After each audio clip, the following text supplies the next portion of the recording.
Welcome to the Wintrust Arena as we have the Villanova Wildcats facing off against your DePaul Blue Demons. Jack Thiel here alongside Caleb Nixon, and what a game we have for you on this Saturday.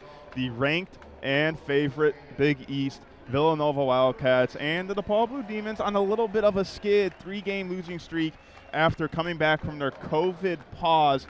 Caleb, this seems like a huge turnaround for DePaul if they can get the W. Yeah, this is the game that they need to take advantage of going up against one of the best Big East programs, not only this year, but for the past 5 or so years. It's been led by Jay Wright for 22 years now, and I tell you what, this would be the game to get some momentum for our Blue Demons. And what do they have to do? This is such a big game, but you're facing an All-American in Connor Gillespie, a future Hall of Fame coach in Jay Wright, and also possible some NBA talent in Justin Moore and Jermaine Samuels. What do you have to do if you're DePaul? Yeah, no, you know, Jack, we talked about size at the beginning. The tallest player that Jay Wright usually implements into the Villanova lineup is 6'7". Yeah. Of course, we have Nick Ogenda and Yor and I. Those two have to dominate the glass today. Villanova's not strong rebounding. That's one thing that the Blue Demons have to do good today. Another is turnovers. They struggled with that against St. John's. Being able to take care of the ball and not turn the ball over against this tough defensive team in Villanova is a key to staying in this game and being in the lead down the stretch. And for Villanova, coming off 2 wins in this 2022 year, wins that are against Seton Hall and Creighton, what do they have to do? It seems like Villanova basketball has just been the recipe for winning for Jay Wright's coaching for these past years. Yeah, you know, that win over Creighton was one of the bigger ones for them so far this season because of what happened earlier when they were in Omaha, Nebraska. They lost by 20 points earlier in the season by Creighton, but they come back out and they redeem themselves by smacking the Creighton Blue Jays. But today, you know, you look at it, obviously led by Colin Gillespie, Justin Moore, Jermaine Samuels, as you mentioned. But the key for this Villanova team is to play defense. Over their last 9 games, they have defended very well, and they have not allowed, they've only allowed 2 teams to go over 58 points in 7 of their last 9 games. That's phenomenal. Yeah. That is their key to being able to maintain this Blue Demons offense that averages roughly 78 points per game. And we were saying this earlier, DePaul has themselves a hefty load coming up after this Villanova game. You have to go to Milwaukee to face Marquette. Then you welcome Seton Hall Xavier. Then you have to go to Omaha and play Creighton. Then you have to go to Villanova. So this is a stretch of some hard Big East games. When you're last in the Big East right now, we know this is a DePaul team that's better than that. This is a team that's led by Javon Freeman-Liberty coming in, averaging 20.6 points, 7.7 rebounds. But like you said, Caleb, this could be a huge day for Nick Ogenda. With that being said, let's introduce today's starting lineups. First, for the visiting Villanova Wildcats. First, it's going to be the All-American Connor Gillespie. Then it'll be Justin Moore, Brandon Slater, Jermaine Samuels, and rounding it out will be Eric Dixon. And for your DePaul Blue Demons, usual starting lineup, Javon Freeman-Liberty, Philmon Gieberwitt, David Jones, Brandon Johnson, and Nick Ogenda. So as we're set to get underway here, maybe a little bit of a delay as the game that's originally on Fox, Seton Hall in Connecticut is in overtime, but we're set to get underway here about the 1:15 mark. You know, I'm interested to see how much Jalen Terry plays today as well, Jack. Yeah. He's coming off a great game with season highs against St. John's and rebounds and assists. I'm looking for him to get a lot more playing time today. He's obviously been implemented into the lineup ever since receiving eligibility, but I'm expecting him to have a huge factor today. His defensive intensity has been something to watch all year, and that's gonna need something on Colin Gillespie, obviously. Well, we talked about how big an inside game could be for DePaul. Are they going to go right to the inside? They're going to try the 3-point shooting to start off. Terry's a guy who comes off the bench. He did get a lot of praise for his shooting last game, made 4 threes, and a lot of those threes were NBA range. He's the sophomore from Flint, Michigan, and you can see right here, Jermaine Samuels Jr. standing right in front of us. This is one of Jay Wright's proudest products right here. Him, Connor Gillespie, and Justin Moore. They have been with this program for years and years. I mean, their record together is just crazy. The amount of accolades they all have combined is something. And I think one thing they want to finish off is winning that Big East championship. They didn't win it last year. They were the regular season champs, but they did not win it last year. And I think they still have some unfinished business. And for DePaul, they want to say, hey, we can hang with the big guys here. This is a team led by possibly a first-team Big East player in Javon Freeman-Liberty. And, you know, David Jones had worked his way up there as well, 15 points and 8 rebounds as DePaul wins the tip. And here we go at the Wintrust Arena. So man-to-man is Villanova's defense they're going to start with. So Liberty goes to baseline. He passes it out. David Jones for three in the corner. That one's off. Agenda with the offensive rebound. We talked about it, Caleb. Talked about it. That's going to be the huge thing for DePaul. They can out-rebound a lot of teams, but especially a team where Villanova's tallest player comes in at 6'8", and Nick Agenda is 6'11". And Brandon Johnson's going to post up Justin Moore. That one's off. Agenda with another offensive rebound. And he's got to shoot that right away. It did not hit rim. And Philmon Gieberwitz's three is not going to hit the rim at all, so a shot clock violation. And you talked about in the pregame, Villanova's defense is no joke. It's phenomenal, absolutely phenomenal, and that's one of the best parts of Jay Wright's coaching resume. His defense is always there, and it usually is one of the reasons his team is always winning games. I mean, DePaul didn't really get themselves a look they wanted there. They were really trying to find something as Jermaine Samuels is fouled by Brandon Johnson, I should say. So that's going to be the first foul of the game by both teams with 19:05. Yeah, that first possession, too, barring any foul trouble, I mean, I wouldn't be shocked if Ongenda was able to put up a 15-15 game, something along those lines. He already grabbed those 2 offensive rebounds. I'm expecting a huge game from him, and he needs to be able to stay out of foul trouble so he can be in the game to make that impact. No, yeah. So Dixon with it, goes up top to Samuels. Justin Moore in the corner is Connor Gillespie. Up top to Slater. He goes to Samuels. Moore in the corner, and Moore's three is in and out. Johnson secures the rebound, and Freeman-Liberty will push the ball up here. And you can see right there, again, trying to put some, pressure on Eric Dixon. He is really their only big man, you can say. He comes in as a forward, though, as David Jones off the glass and good. We have our first points of the game, courtesy of a kiss off the glass from the guard, David Jones. They weren't able to get it to Agenda there, but you could tell both David Jones and Javon Freeman-Liberty were looking for him, so that's definitely something Coach Tony Stubblefield emphasized in practice this week. You can see Eric Dixon is not really your typical, stretch 5, stretch 4 type of guy. So he's a little hesitant to shoot that one. Gillespie with the ball on the wing. Freeman-Liberty on him. Agenda guarding him. 3 seconds left on the shot clock. Dixon's going to step back, throw it up, and that one's off. And Freeman-Liberty's able to get the rebound. So 2 stops by the DePaul defense. And quickly, Liberty pushes the ball up. Gieberwitt to Jones on the wing. Jones posts up. Connor Gillespie on him. Getting double-teamed right now. Gieberwitt trying to find some room. Agenda sets the screen. Got to expose the mismatch. Gieberwitt up top for 3. That's off the back iron. And Moore will get the rebound. Not a bad offensive possession there. Shot clock just winding down. They're obviously still looking for Ongenda. They're going to find that mismatch at some point, I believe. So Moore's going to drive in. Jones on him. Posts him up. Can't find any room. Slater up top. Gillespie gets it.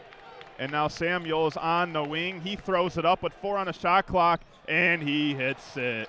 That's what your seniors do, and that's going to be a 2, not a 3. But, I mean, when you're down on the shot clock, you go to your shot makers, and that's what Jermaine Samuels is. Yeah, before that shot even went up, Jay Wright was yelling down his bench. He was furious with that offensive possession, did not like the movement, but somehow ended in the bucket for Nick the Wildcats. Mid-range is way off. Samuel slows things down and gives it to his All-American guard, Connor Gillespie. And see, I feel like as Coach Tony Stubblefield, you don't really like that shot from Ogenda because we obviously know the matchup. He knows the matchup. You feel like he could drive that in a lot more. So we're going to have some early substitutions. Gieberwitt will be taken out. Now we're going to see Jalen Terry, a guy who can really stretch the floor with this three-point shooting. Also, it's going to be number 14 for Villanova, Caleb Daniels in for Dixon. So getting a little smaller Villanova is. Yeah, I believe Caleb Daniels just came off the COVID list, actually. So I believe this is his first game back in a couple games. So that's going to go inside to Samuels. Nick Agenda is the defenseman, and that's going to be, it looks like maybe a foul. Agenda got a little too handsy on the defense right there. And that's going to be the third team foul by the Blue Demons. And you can see some of the DePaul players are kind of questioning that call right there. Don't want to get too frustrated early on. You can see Tony Stubblefield's kind of talking a little bit too. I like the aggressiveness to have a hand in the face, but Nick Ogenda's got to be careful. He's the key to this game.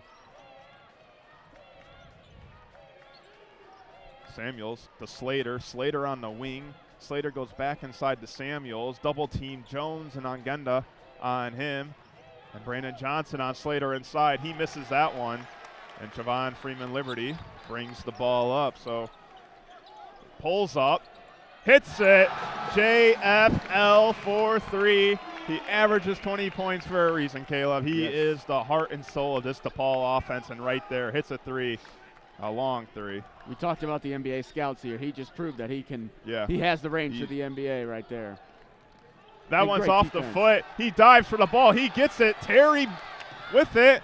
Puts it up and in. And DePaul leads 7-2. And Jay Wright is not happy. He calls a timeout as the Blue Demons lead 7-2. We're going to go to a quick break, but stay tuned. Dad, this is fun. I didn't think I liked kayaking. Well, I'm glad you enjoyed it, but I think it's time to head back in. Okay. Can we come back? Sure. Hey, be careful getting out of the boat. It's a kayak, Dad. I'm gonna return the kayak. Can we walk home? How about a taxi? It's a short fare from your neighborhood to your naturehood. Visit discovertheforest.org to find a neighborhood park or green space near you. Brought to you by the Ad Council and the U.S. Forest Service. When I was little, I didn't talk for a long time. I was sensitive to lights and sounds, so I built secret hiding places where they couldn't get in. Sometimes I do the same things over and over, until one day I found out I had autism. My family got me help. Slowly, I learned how to live with it better. Early intervention can make a lifetime of difference. Learn the signs at autismspeaks.org/signs. Brought to you by Autism Speaks and the Ad Council. You're listening to Division I Big East coverage, live on Radio DePaul Sports, the student voice of your DePaul Blue Demons.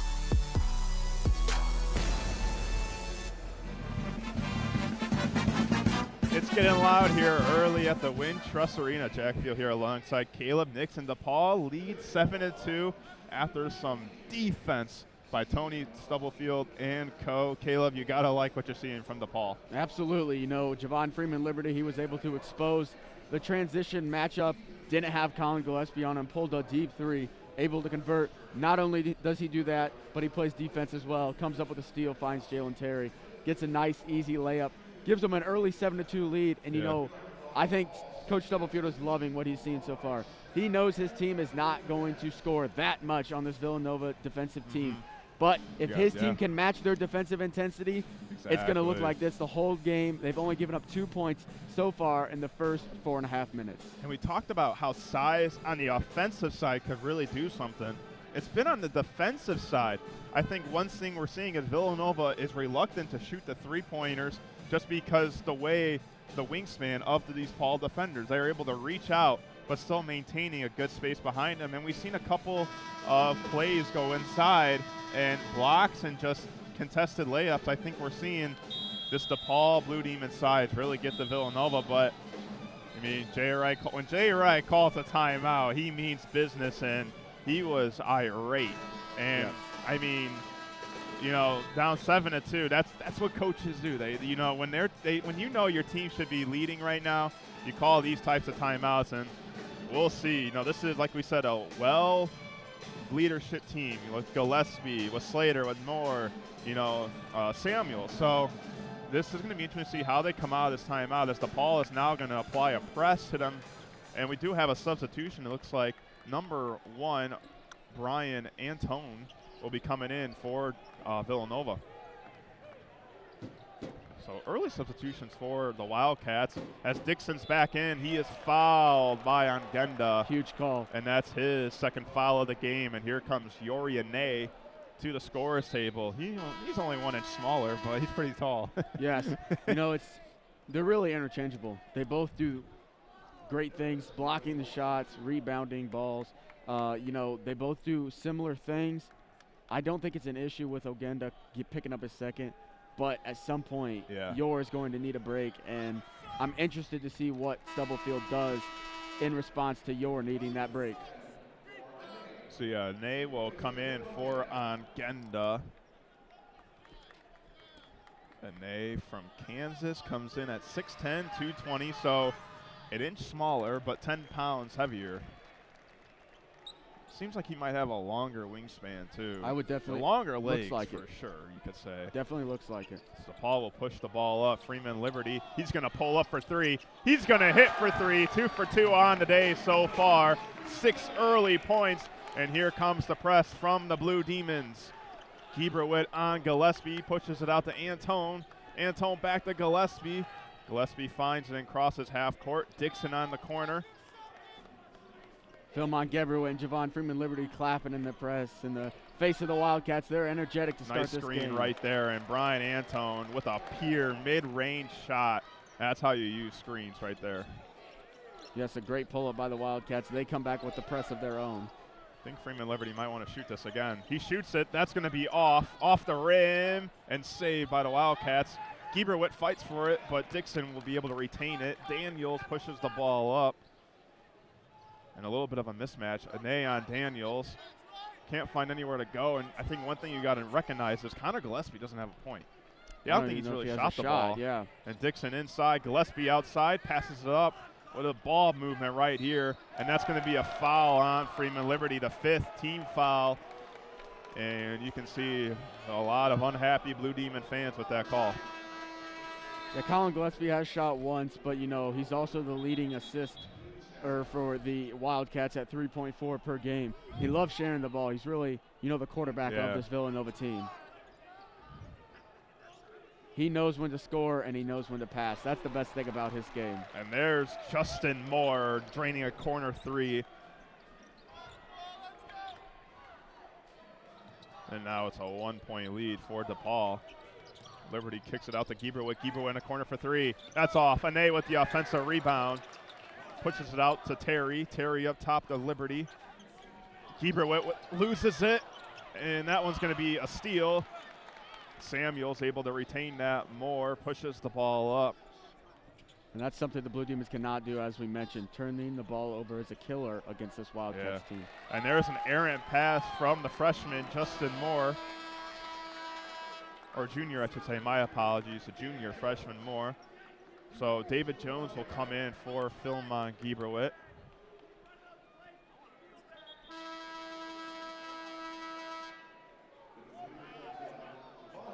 And it looks like we'll see Javon Johnson coming in for Brandon Johnson. So a Johnson for Johnson switch.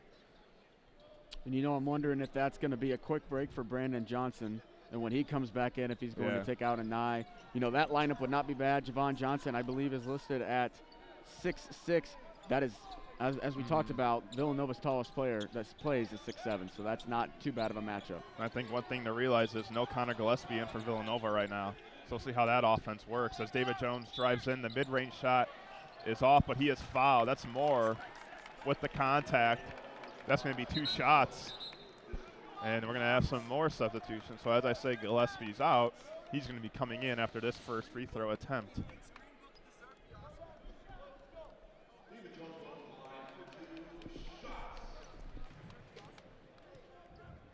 David Jones, who has 2 points already, rolls out, and he misses that first free throw.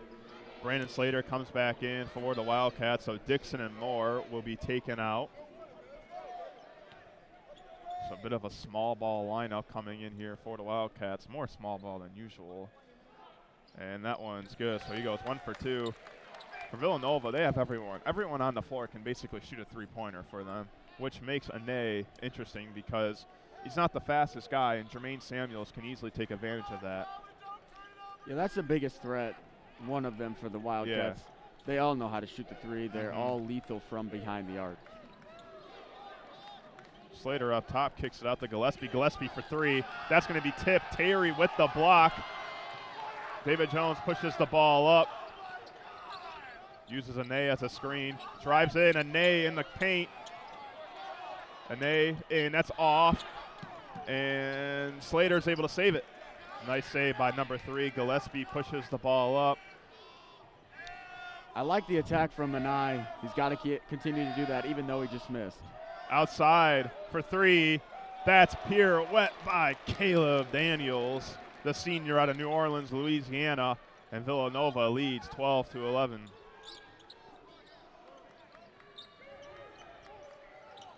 There goes Freeman Liberty, drives in with the contact. That's going to be on the ground. So as we go to a media timeout, we'll be right back after these quick messages. I don't recycle. I mean, we can just find another planet for your kids to live on, you know? Noted non-recycler Tommy Crenshaw talks about the future. Oh, I can totally see finding another planet that can support life when ours fills up with trash. Log on to yougottabekidding.org and learn about all the ways you can recycle, unless you're into lame excuses like Tommy's. Hey, recycling's just not my thing. Starting over on a new planet? Now that's exciting. Don't be that guy, unless you want people looking at you funny. Log on to yougottabekidding.org. Rich is just a really good guy. The term good egg isn't enough to describe him. He's also certified organic and free range. Rich puts the cap back on everything.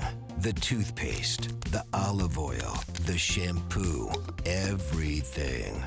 He lets his 10-year-old nephew beat him at virtual tennis, even though he can straight up slay his 10-year-old nephew in virtual tennis. When the toilet paper is running low, Rich replaces the roll on the actual holder, not just on the back of the toilet. Rich is texting and driving. Rich, no. What are you doing, Rich? I was just telling everyone how great you are.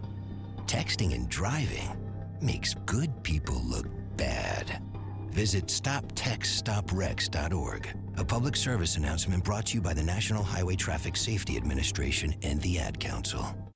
Max Strus curling right side, drills a jumper. See what Strus does. He looks like he wants to shoot. I was kind of hoping he'd pull up there, and one. Floater was wet. Strus is loose, curl, three.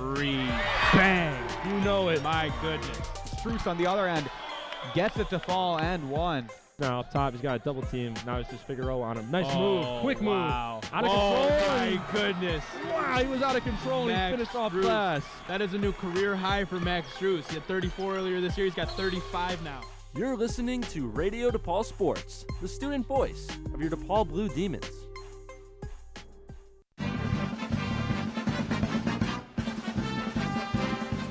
12-11, the Villanova Wildcats lead. Jack Thiel here alongside Caleb Nixon. And Caleb, Villanova has found their groove after that Jay Wright timeout. No points and no field goals, I should say, in the last 3:03 for the Blue Demons.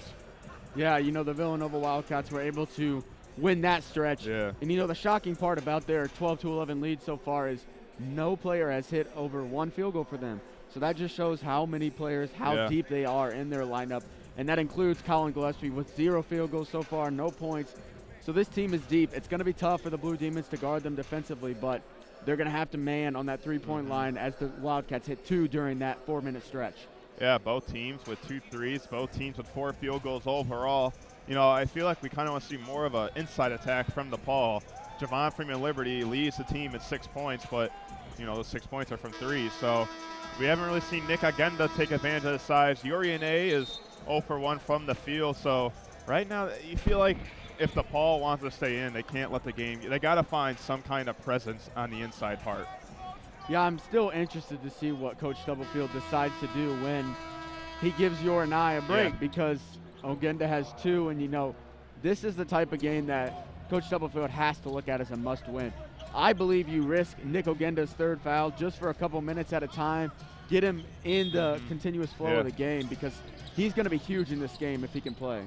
Javon Freeman Liberty goes in and the foul. Just like that, DePaul takes the lead, and Javon Freeman Liberty scores his 8th point of the game. And there you go, Caleb. I mean, it might not be Nick Agenda or Yuri Ane, but Javon Freeman Liberty saying, hey, I'll do it. I can do it. I'm Javon Freeman Liberty. Points in the paint. That's what matters. Being able to dominate that paint area is a huge part of every college basketball game.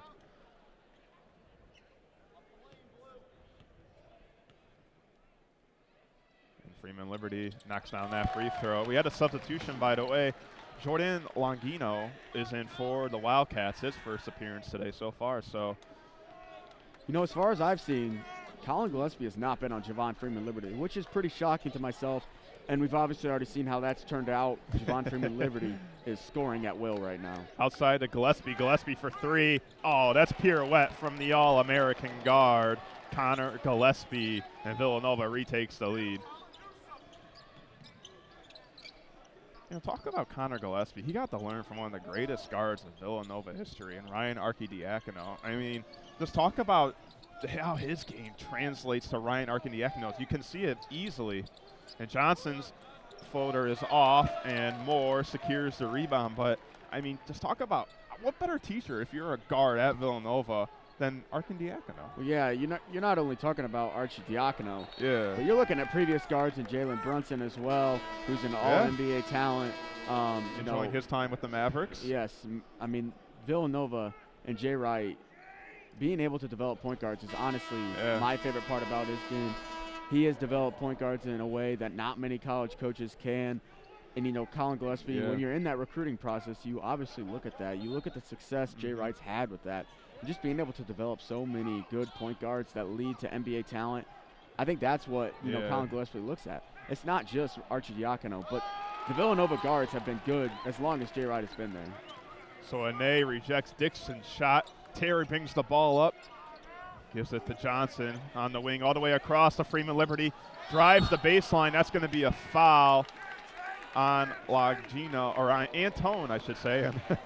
Even you, Caleb, are wondering where was the foul. There was a lot of contact. A late whistle, right there. That's the 14th foul by Villanova. It's been a foul party the last 2 minutes here for both teams as Terry gives it to Johnson. That's Javon Johnson.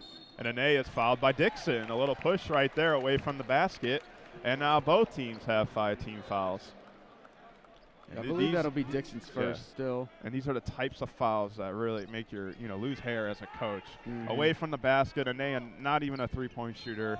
Give him some room, and those are the fouls you just can't have, especially for a guy like Dixon who's going to be a pivotal, big man for Villanova today. Yeah, we taled about the height, but for those of you that can't see at home, Dixon's got some. He's built. He's built for sure. He's 6'7", but he's got some strength to him, and that's easy to tell. So David Jones pulls up for three. He hits the three. David Jones, nothing but nylon, and DePaul retakes the lead, 17-15. I love Yor and I fighting on the offensive glass. He's tearing Colin Gillespie down to the ground. That's scrappy play. You love to see that from your 6'10" center. And what a test right here by Jalen Terry guarding Gillespie. And just like that, Gillespie able to use the underhand and in for two. I mean, that's why he's one of the best guards in the country. Just like that, Terry a sophomore and Gillespie a fifth-year player. You can really tell the experience played right there. And those are moves that he definitely learned from Arcidiacono, and Arcidiacono learned from Jalen Brunson. Yes. We talked about that already, but that is a tough And move. Liberty drives in with the underhand for two. And Javon Freeman, Liberty is feeling it here early on with 9:30 left in the first half. I still cannot believe Gillespie is not on him. It's, he's been known to be one of the better defensive guards in the country as well. I don't know. I'm interested to see if he calls his own number or if Jay Wright calls for the number to get Gillespie on JFL. I feel like maybe fouls could be an interesting conversation, though. Maybe, we know how physical Javon Freeman Liberty, can be. With 3 seconds left on the shot clock, 2-1. That's a shot clock violation. And DePaul's defense is playing their hearts out right now. And Javon Freeman Liberty leads with 11 points. And Brandon Johnson subs back in for the Blue Demons alongside Philmont Gieberwitt. And Jay Wright, he's talking to the official right now. He's not happy. And the student section's talking to Jay Wright right now. I get it as Coach Jay Wright. The DePaul Blue Demons have come out fired up defensively. Offense has been all right, but defense, that's where their spark has came from. This Villanova team still averages 73 points. It's not like they don't know how to score. David Jones, corner three. That one rolls out in a little bit of a zone right there by Villanova. So we're seeing some different defensive schemes right there as Gillespie drives in, kicks it out, fakes it up, and a nice tip right there by David Jones. The awareness And here's that lineup I talked about, what Coach Stubblefield would do when Yor and I needed a break. He tugged on his jersey. He needed a break. So he goes with, Geberwick comes in and Brandon Johnson comes in. So the tallest man on the floor is Brandon Johnson for the Blue Demons. So far, that first defensive possession was great. Shot clock violation. That you don't always need the rim protector when you can match up very well height-wise. So Javon Johnson will come in for Jalen Terry. So Justin Moore with the ball up top. Pulls up for three. That one's off. Gillespie able to track that one down. No backcourt violation, and the shot clock resets. Good hustle from both teams there. Colin Gillespie was just able to run that one down. So Moore drives in, kicks it to Samuels down low, and that's good off the glass for two. A nice pass and a nice lay-in. And that is where you miss Yor and I or Nick Ongenda. Both of those might be able to block that shot instead of David Jones with their longer wingspan. Yeah, definitely the smallest lineup DePaul has had out there so far, with Johnson basically playing center. You got to expose the mismatch with Gillespie on Brandon Johnson. Yeah, Brandon Johnson needs to box up in there as Liberty pulls up from far away. And with that, we're going to have ourselves a media timeout. We're squared away here with 19, and we'll be right back. Listen, as a hiring manager, I've got to tell you, the best job candidate isn't always the typical candidate. Sometimes they're a grad of life. Meet the grads of life. Young adults of unique determination and experience, an ideal fit for your company in an entry-level position, internship, or mentorship. They might not have every qualification you typically look for, but they're exactly who your company needs. Sometimes the best candidates aren't the ones you're used to. Go to gradsoflife.org to learn how to find, cultivate, and train this great pool of untapped talent. Brought to you by the Ad Council and gradsoflife.org. 1 in 3 adults in America have pre-diabetes, but most don't know it. To let people know it can be reversed before it becomes type 2 diabetes, professional basketball player Julius Randle is doing everything in reverse. I'm only dunking with reverse windmills. I drove the whole way to practice in reverse. I don't recommend it. This move's called the reverse shuffle. I do recommend it. And it took me months to learn how to speak in reverse, like this. Years 10 almost for diabetes type 2 with living Ben has mom my. In other words, my mom has been living with type 2 diabetes for almost 10 years. So together, we want to say to the 84 million Americans at risk, exercise and healthy eating can help reverse prediabetes. Start by taking a simple 1-minute risk test at doihaveprediabetes.org. Brought to you by the Ad Council and its prediabetes awareness partners. Bet he can't say that in reverse. You're listening to Division I Big East coverage, live on Radio DePaul Sports, the student voice of your DePaul Blue Demons.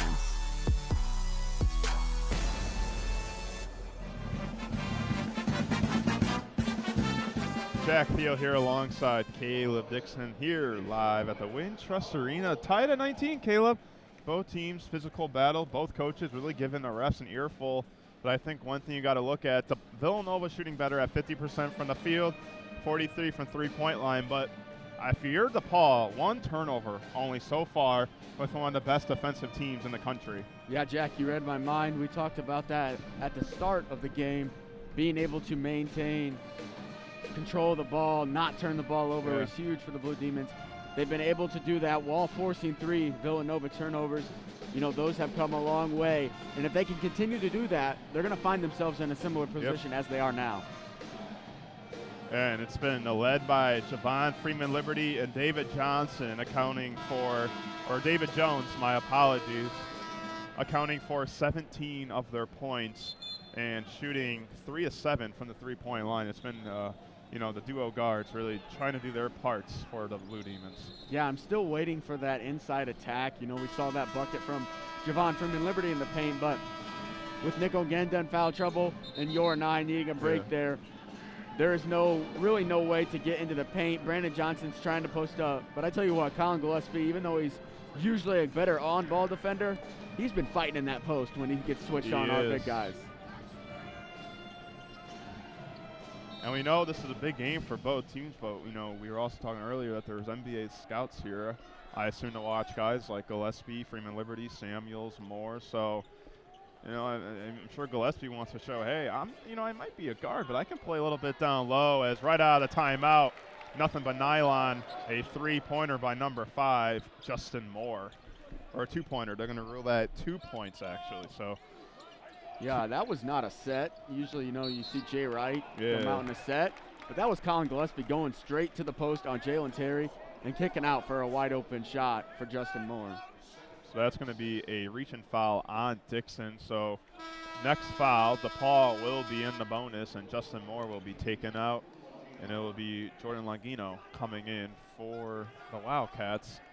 So this is going to be out of the baseline. I believe that was actually on Justin Moore. Stat box now, or box score, okay. has it as his second foul. So, that's huge. That's a huge foul. Second leading scorer for the Wildcats. Might be out for the remaining 7.5. So Longino comes right in with the steal. Settles things down. Slater pushes up to Gillespie. Samuels on the wing. He drives in. He's going to get off the glass and good. Johnson's defense no good there. And Samuels kind of a little barked at him a little bit right there. Kind of showing him who's the man inside. So 23-19. I think another thing to notice is no Freeman Liberty in at the moment. He is at the scores table. But, I mean, we've seen this offense in 2-3 trips and, a little bit of struggles right now. Yeah, getting sloppy with the ball here. We saw the Blue Demons record another turnover.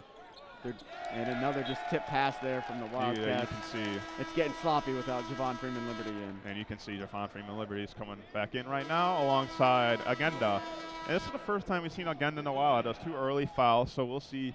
Maybe they go back to the inside. So Johnson and Gieberwitt will be taken out. It's Freeman Liberty, Jones, Terry, Agenda, and Johnson out there for the Blue Demons. Yeah, I love the move by Coach Stubblefield to get him back in the game. The floater by Liberty is off, gets his own rebound, and that one rolls in for the senior. You talk about a big game, and Coach Stubblefield, I think he realizes that you cannot just have your best center on the bench the whole first half. He's got to trust him. He's got to let him play a little bit, get in the momentum of the game, and getting Ogenda back in the game I think is going to make a huge Villanova is winning the rebound game. Slater pumps, fakes it, can't really go anywhere. Nick Ongenda on him. Gillespie on the wing, doesn't shoot it. Jalen Terry on him. He drives in. That's a charge. What a defensive effort by the sophomore Jalen Terry.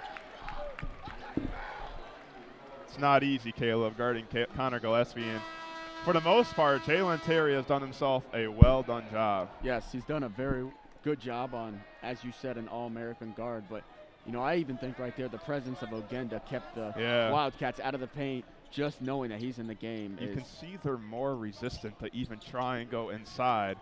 Yes. Liberty, the floater, that one's good. There's nothing stopping Javon Freeman Liberty. He ties the game at 23, and he has 15 first-half points. Said it all game.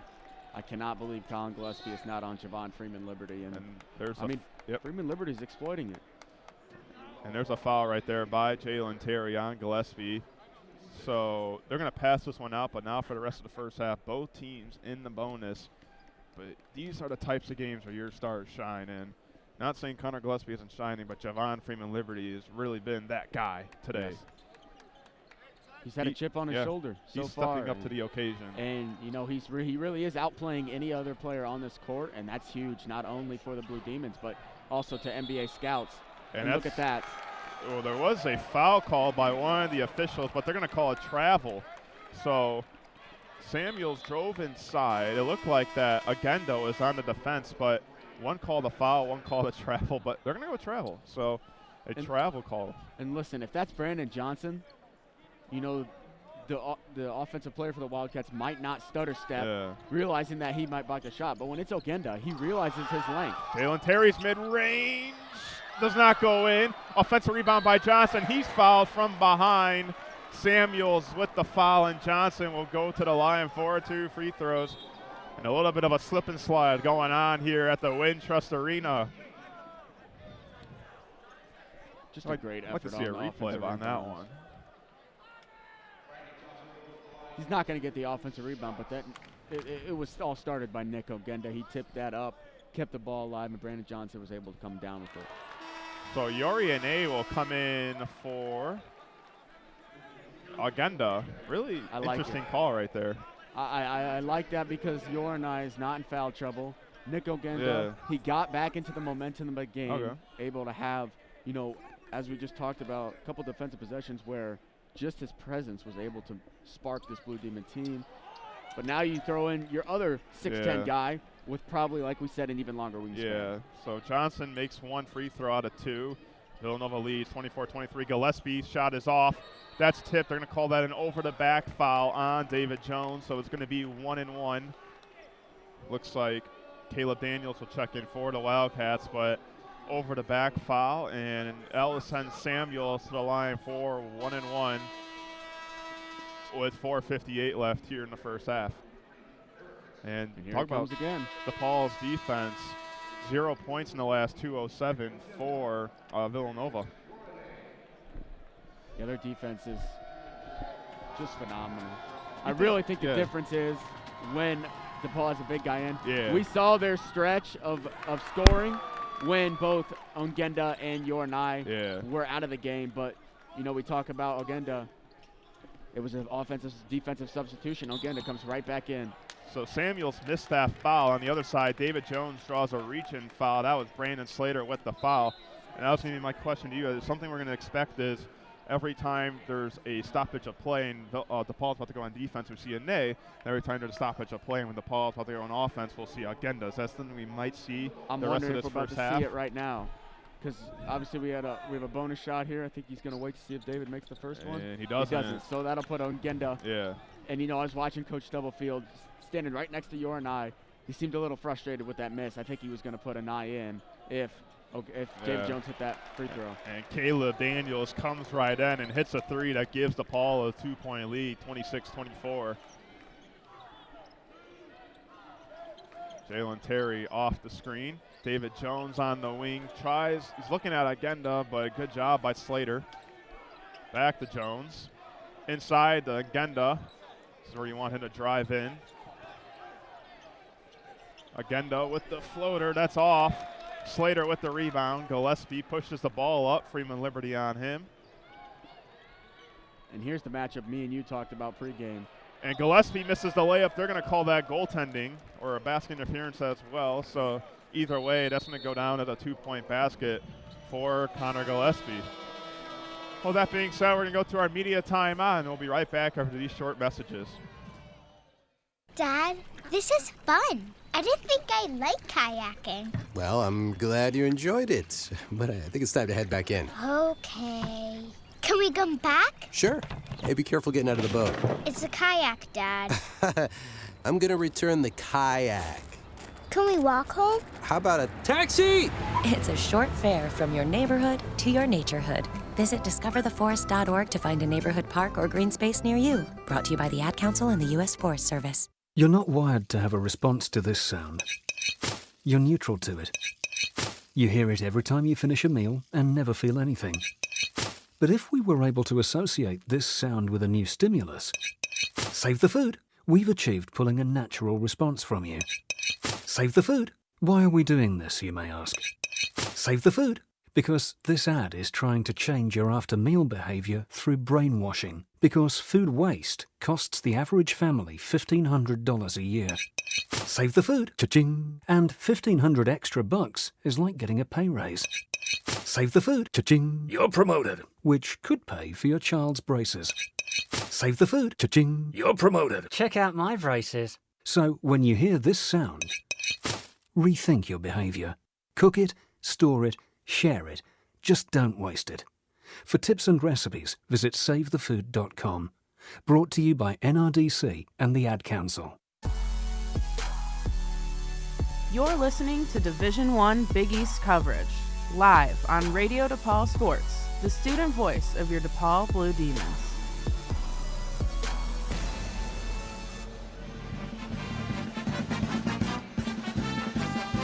28-24, the Villanova Wildcats lead with 3:57 left here in the first half. Jack Thiel alongside Caleb Nixon. It's been a back-and-forth game, but Villanova has really found their groove on the offensive side, hitting 5 of their last 6 shots. Yeah, they've started to pick it up. Not to say that the DePaul defense hasn't been good. I'm still interested to see what Coach Stubblefield does here. with Nick Ongenda. He gave him a couple minutes, as we talked about there. Thinking about that offensive, defensive substitution with Yor Nye, I think just getting him in this game is huge. He had a good look the last time down, but couldn't convert. You know, we've only seen 4 DePaul players score the ball so far, and 15 of the 24 has come from JFL. So we got to be able to find ways to get these other players implemented, especially Ogenda, Johnson, and Anai. They have to be able to dominate the paint because Jay Wright, he's going to adjust to Javon Freeman Liberty. I can guarantee you that. That's what makes Jay Wright a future Hall of Fame coach. Yes. He knows what to do. He knows.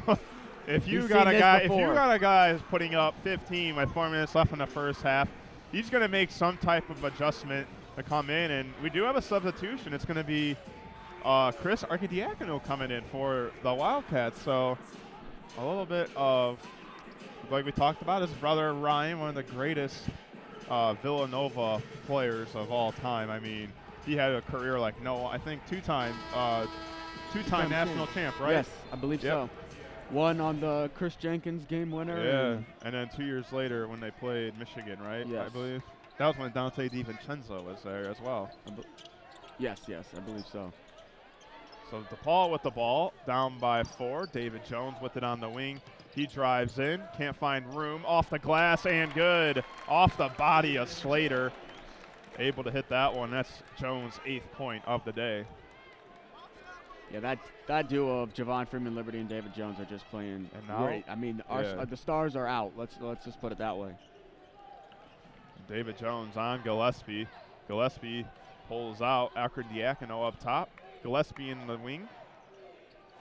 Uses the screen. In the corner, Samuels wide open. That's off the back iron. And that's going to be a foul by Slater. Almost jumped on Johnson just to get the rebound. So that will be a foul, and it should be 1-1. Another good defensive possession there. I think you're going to live with that three-point shot there from, I believe Samuels, it was from Samuels. Usually hits his threes, but in the corners especially, but a little too much of the back iron on it. Coming into the game, he's 27%. So, I think he's live with that. I think he's a hot or cold guy. Yes, you know? exactly. He'll be hot one night, but then he'll be really cold. As Johnson's first free throw rolls in. We'll have some substitutions. So Ane comes in for Ongenda.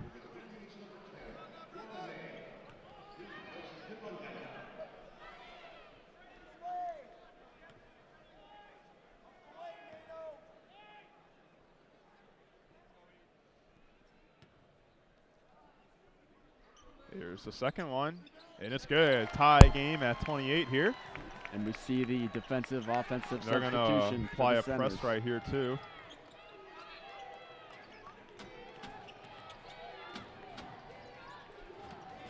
So Dixon with it up top. We'll give it to Archidiacono.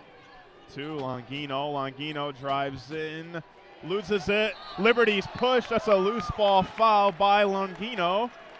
And Freeman Liberty will be shooting 1-1, I believe. Or this one might be on the ground.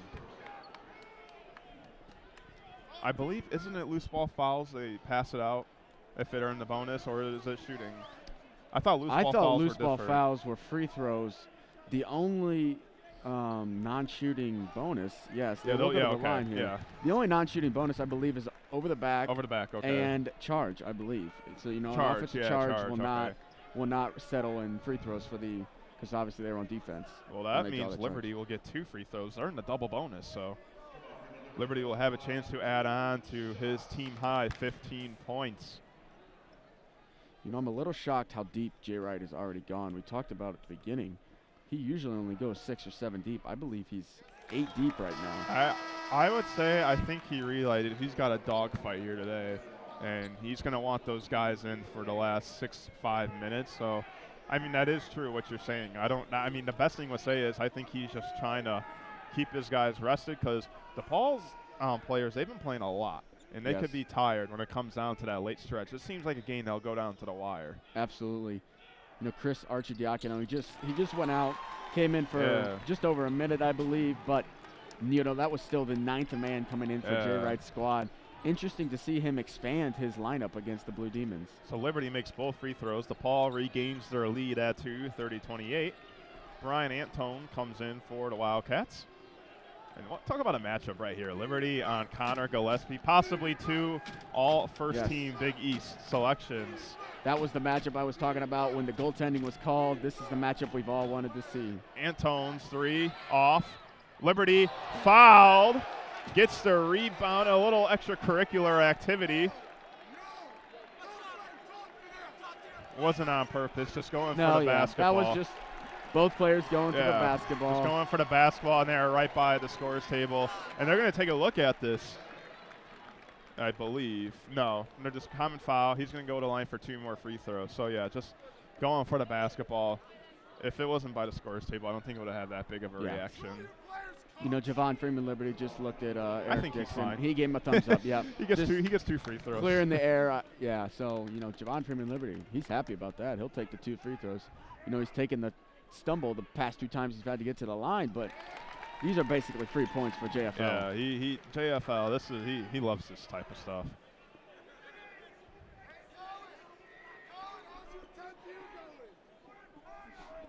It's 31-28, Blue Demons. And Liberty hits his other free throw. So 4 for 4 in the last minute for the senior guard. 19 points on the day so far. And we still have 2:29 left here, and we still have 20 minutes left in the second half. He's already nearly at his season average, which is crazy. And, Jack, I tell you what, I sure hope the fans at home can hear the student section, because I'm loving it behind it. They're giving it to Jay Wright. This is such a big game. Like, this can really turn around a season. Like, this is a good DePaul team. They're just hitting a little bit of a rough stretch, and this is how you turn it around. You talked about their schedule coming up here. And Gillespie's 3 is off. Johnson with the rebound. Freeman Liberty pushes the ball up. 32-28, 2 minutes left. You talked about the schedule, though, but this would be a huge win to start off that stretch of games. And they inside off the glass, and good. And DePaul extends their lead to 6. I love it. I love finding Yorone in the post. And guess what he does? He goes to his offhand, right-handed layup. Yeah. What a finish from Yorone. It's becoming a frenzy here at the Wintrust Arena. The fans are getting into it. The student section is into it. Terry on Gillespie. Gillespie on the wing. Nowhere to go. Daniels on the wing. Trying to size up Johnson. Pulls up for 3. That's no good. Terry with the rebound. Gives it to Freeman Liberty. Liberty pulls up for 3. That one's off. And this place might have collapsed if Freeman Liberty hit that 3. I think we would have seen a timeout from Jay Wright. 8-0 run for DePaul, and Freeman Liberty fouls Gillespie, and that's going to be a 1-1 for the guard. It's been a 0-4 of the last field goals for Villanova and a 2:55 scoring drought. And like we said, that's alongside an 8-0 run from DePaul. Yes. But you know that even though he missed that shot, it's been a Javon Freeman Liberty game. He's feeling it. This is the game where you're shooting in pre-games and you're like, oh, this is my game. Very shocked. Coach Stubblefield did not take out JFL there. He's got 2 fouls. Yeah. You know, I know he's been scoring great. You may not even want to have him out for the last minute, but risking that 3rd foul would be huge for the second half. It's a minute. I think you can rely on your other players to survive 1 minute without him. But he keeps them in. Yeah, so Gillespie hits both free throws. It's 34-30 with a minute and counting. A little bit of a press by Villanova. Terry with the ball up top. A little bit of a zone. More a man-to-man right now. And, you know, I guess you're hoping, barring any offensive charges, you only have 1 defensive possession left for JFL. So this could be a 2-for-1 right here. Jones drives in. He loses the ball, and they able to retrieve it. 7 seconds left on the shot clock. Freeman Liberty tells everyone to get out of my way. Freeman pulls up for 3. He hits the 3. Javon Freeman Liberty. JFL, remember the name. It is his day so far. 22 points in the first half. He has surpassed his season average. Javon Freeman Liberty cranking up the crowd, and the fans are on their feet. Loud here at the Wintrust Arena. And that's a kick ball by Brandon Johnson. Get him out. I think Coach Stubblefield's going to get him out right here, and he does. Smart. Let's see. He better. Two guys. I would be shocked if Freeman Liberty. Yep, there he is. Thankfully. Good play. Hey, we got the outcome. Three, yes. And now you can take him you out. You got the outcome. That was the reason you left him in. You got the outcome you wanted, and now you put in the defensive substitution. It's going to work out perfectly here with 15 seconds left. This place is absolutely nuts right now. This is the loudest I've seen the arena all year. 37-30, the Blue Demons lead. Ane on Gillespie. Ane keeping up with them a little bit. Gillespie's mid-range rolls in, 37-32. 2 seconds left. One, Jones heaves it. That's going to be off. We got a piece of the ball, Jack. And that will be end of the first half. The Blue Demons lead 37-32. We'll be right back for the second half. Biking in Chicago is more than just a mode of transportation. It's a lifestyle. It's convenient, affordable, and with 13,000 bike racks, parking is never a problem. But with every reward comes a sidecar of risk. In Chicago, over 1,700 cyclists a year are killed or injured in bike accidents involving motor vehicles. Bike safety is simple. First, become familiar with Chicago bike laws. Know your hand signals and when to use them. Love your brain. Get a bike helmet that fits your noggin and deck it out with a headlamp and some reflective gear for riding at night. Bike at least 3 to 4 feet away from parked cars to avoid being struck by a car door being open. Motorists can do their part too by checking their side view mirrors for bike traffic before exiting their vehicle. Most importantly, remember that we're sharing the road. Looking out for both ourselves and each other is the only way to keep Chicago's roads safe, no matter what your wheels look like. For more information on bike safety in Chicago, visit www.chicagobikes.org. This public service announcement was brought to you by Radio DePaul, Chicago's College Connection. Don't make it bad. Take a sad song and make it better.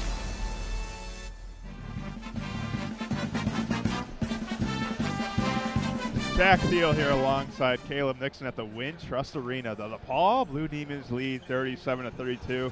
And Caleb, we got ourselves a treat. This second half is poised to be one of the best halves in Big East. Yes, you know, one of the best halves for the Blue Demons is going to be needed. They just came out and put up 37 points against a great defensive Wildcat team, as we talked about. But, you know, I think it's going to be a very defensive, more defensive than it was in the first half, this second half. We talked about the adjustments that Jay Wright will make. 22 years coaching. He's one of the best at it. He has seen this so many times where one player, the star player, goes off for 20 points. He's going to adjust. I guarantee it. I'm interested to see how Coach Stubblefield and his team adjust to Coach Jay Wright's adjustments. If Jay Wright wasn't a coach, he'd probably be a chiropractor because all the adjustments he's able to make.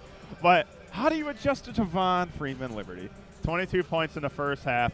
He is en fuego, is what we would say. Yes, en fuego indeed. And, you know, I talked about in the first half, I still can't believe Colin Gillespie was not on him in the first half. You know, you mentioned fouls, you know, maybe trying to keep Gillespie away from that. Yeah. He's got one. So you look at it, he's basically got 3 fouls to give. Yep. I don't see any reason why Gillespie would not match up against Javon Freeman Liberty. I know for a fact Jay Wright does not want to give up 22 more points in the second half to Javon Freeman Liberty. So something has to change, and I think that has to start with Gillespie on Freeman Liberty. As a coach, do you go up to your senior guard, grad student, and say, hey, I need you to step up for this team? It seems like that's what's going to have to be done to stop him. You go to your leader. You tell your leader, you're the best player. Now you go guard the best player on their team. And we'll see if that's the case. Gillespie does lead the Wildcats in points with 11. So we've seen a lot of Jalen Terry on Gillespie alongside David Jones.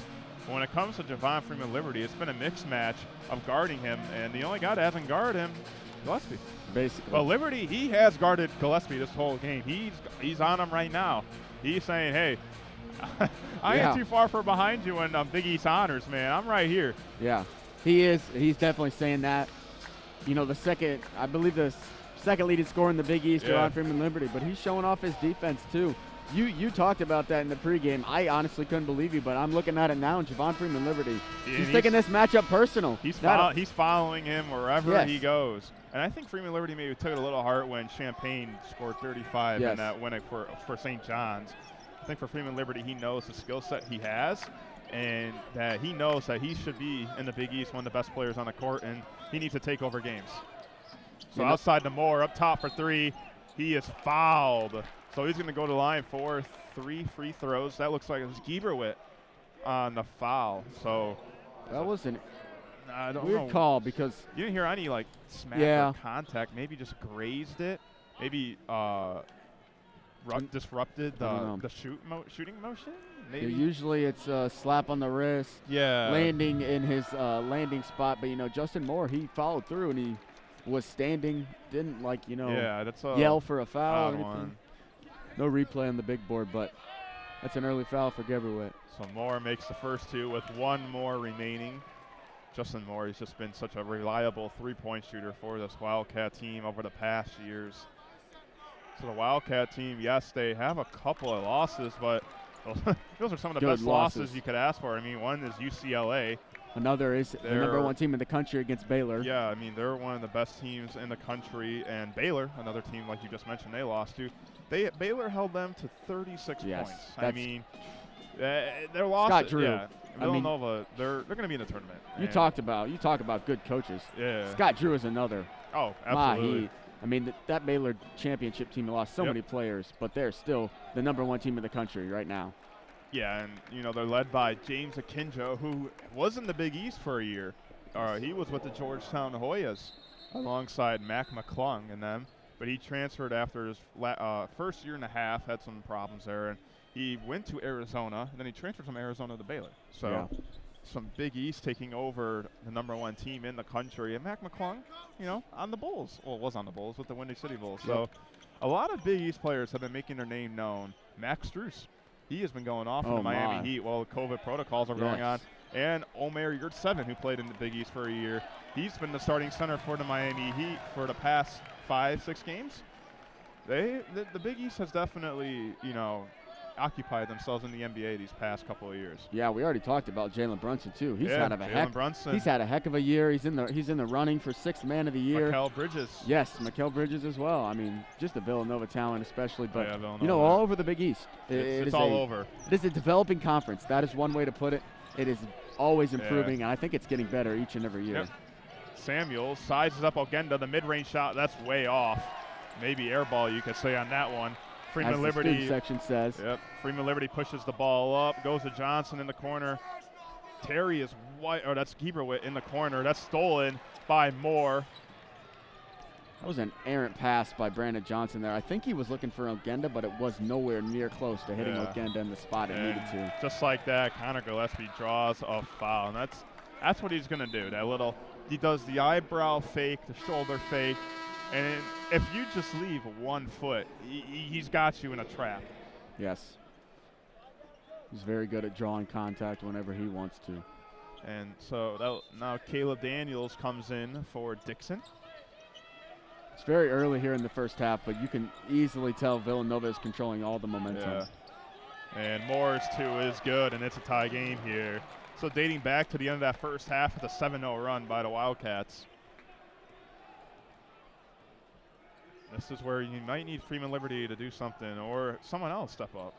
Yeah, Gillespie is still not matching up with Freeman Liberty. So David Jones, and there's another errant pass. And you can see Tony Stubblefield, he's going right up to the official saying timeout, timeout, timeout. So we're going to go to a quick break. We're tied here at 37 with 18:04 left in the second half. I'm a champion, realize Shaq's mechanism. Yeah, yeah, yeah, yeah, yeah. Hi, Shaquille O'Neal for Rad. This is not your normal PSA. Don't be stupid. Don't drink and drive. If you're gonna go out and have a good time, it's fine. But designate a driver to drive home. Let's stop the madness. Don't drink and drive.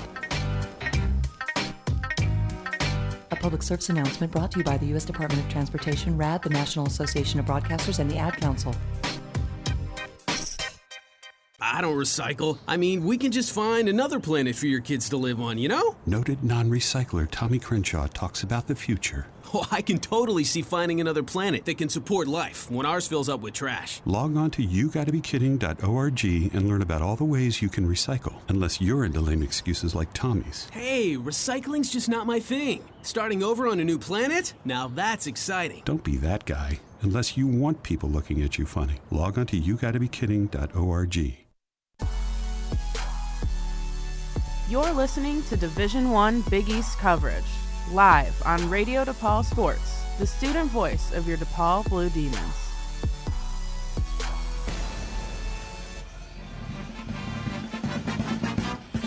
Back and forth matchup here at the Wintrust Arena. Jack Thiel alongside Caleb Nixon has kind of got that old school Big East feeling, Caleb. Yeah, you know, it's been a battle so far. Villanova found themselves down 5 at the half. They've come out and responded within the first 2 minutes, and we talked about it. We knew Jay Wright would have his team fired up to come out ready in the second half, and they've scored the first 5. You know, it's going to have to be a huge response from the Blue Demons. That's why Coach Stubblefield, I think, wanted that timeout right before the Wildcats got back on the offensive side of the ball. You said it yourself. You know, he was rushing over to the official asking for the timeout. He wanted to make sure he could talk it over before this next offensive possession for the Wildcats. Yeah, we said if anyone's good at making adjustments, it's Jay Wright. And, I mean, we can see it so far. Javon Freeman Liberty, no shots so far. Hasn't really been able to get anything off so far. So, you know, Connor Gillespie not guarding him, but you can see a little more pressure has been added to Javon Freeman Liberty's offense. So it's going to be Villanova ball here. Another turnover by the Blue Demons it was. You know, they did do a great job of that in the first half. They took care of the ball, but as we've gotten into the second half, both the turnovers came when looking for Nick Ongenda. Yeah. Now, I'm sure Coach Stubblefield does not have that big of an issue with it because they're trying to, you know, get that inside presence going, but both were pretty bad passes, and Villanova has actually been guarding Ongenda pretty well, considering the size difference.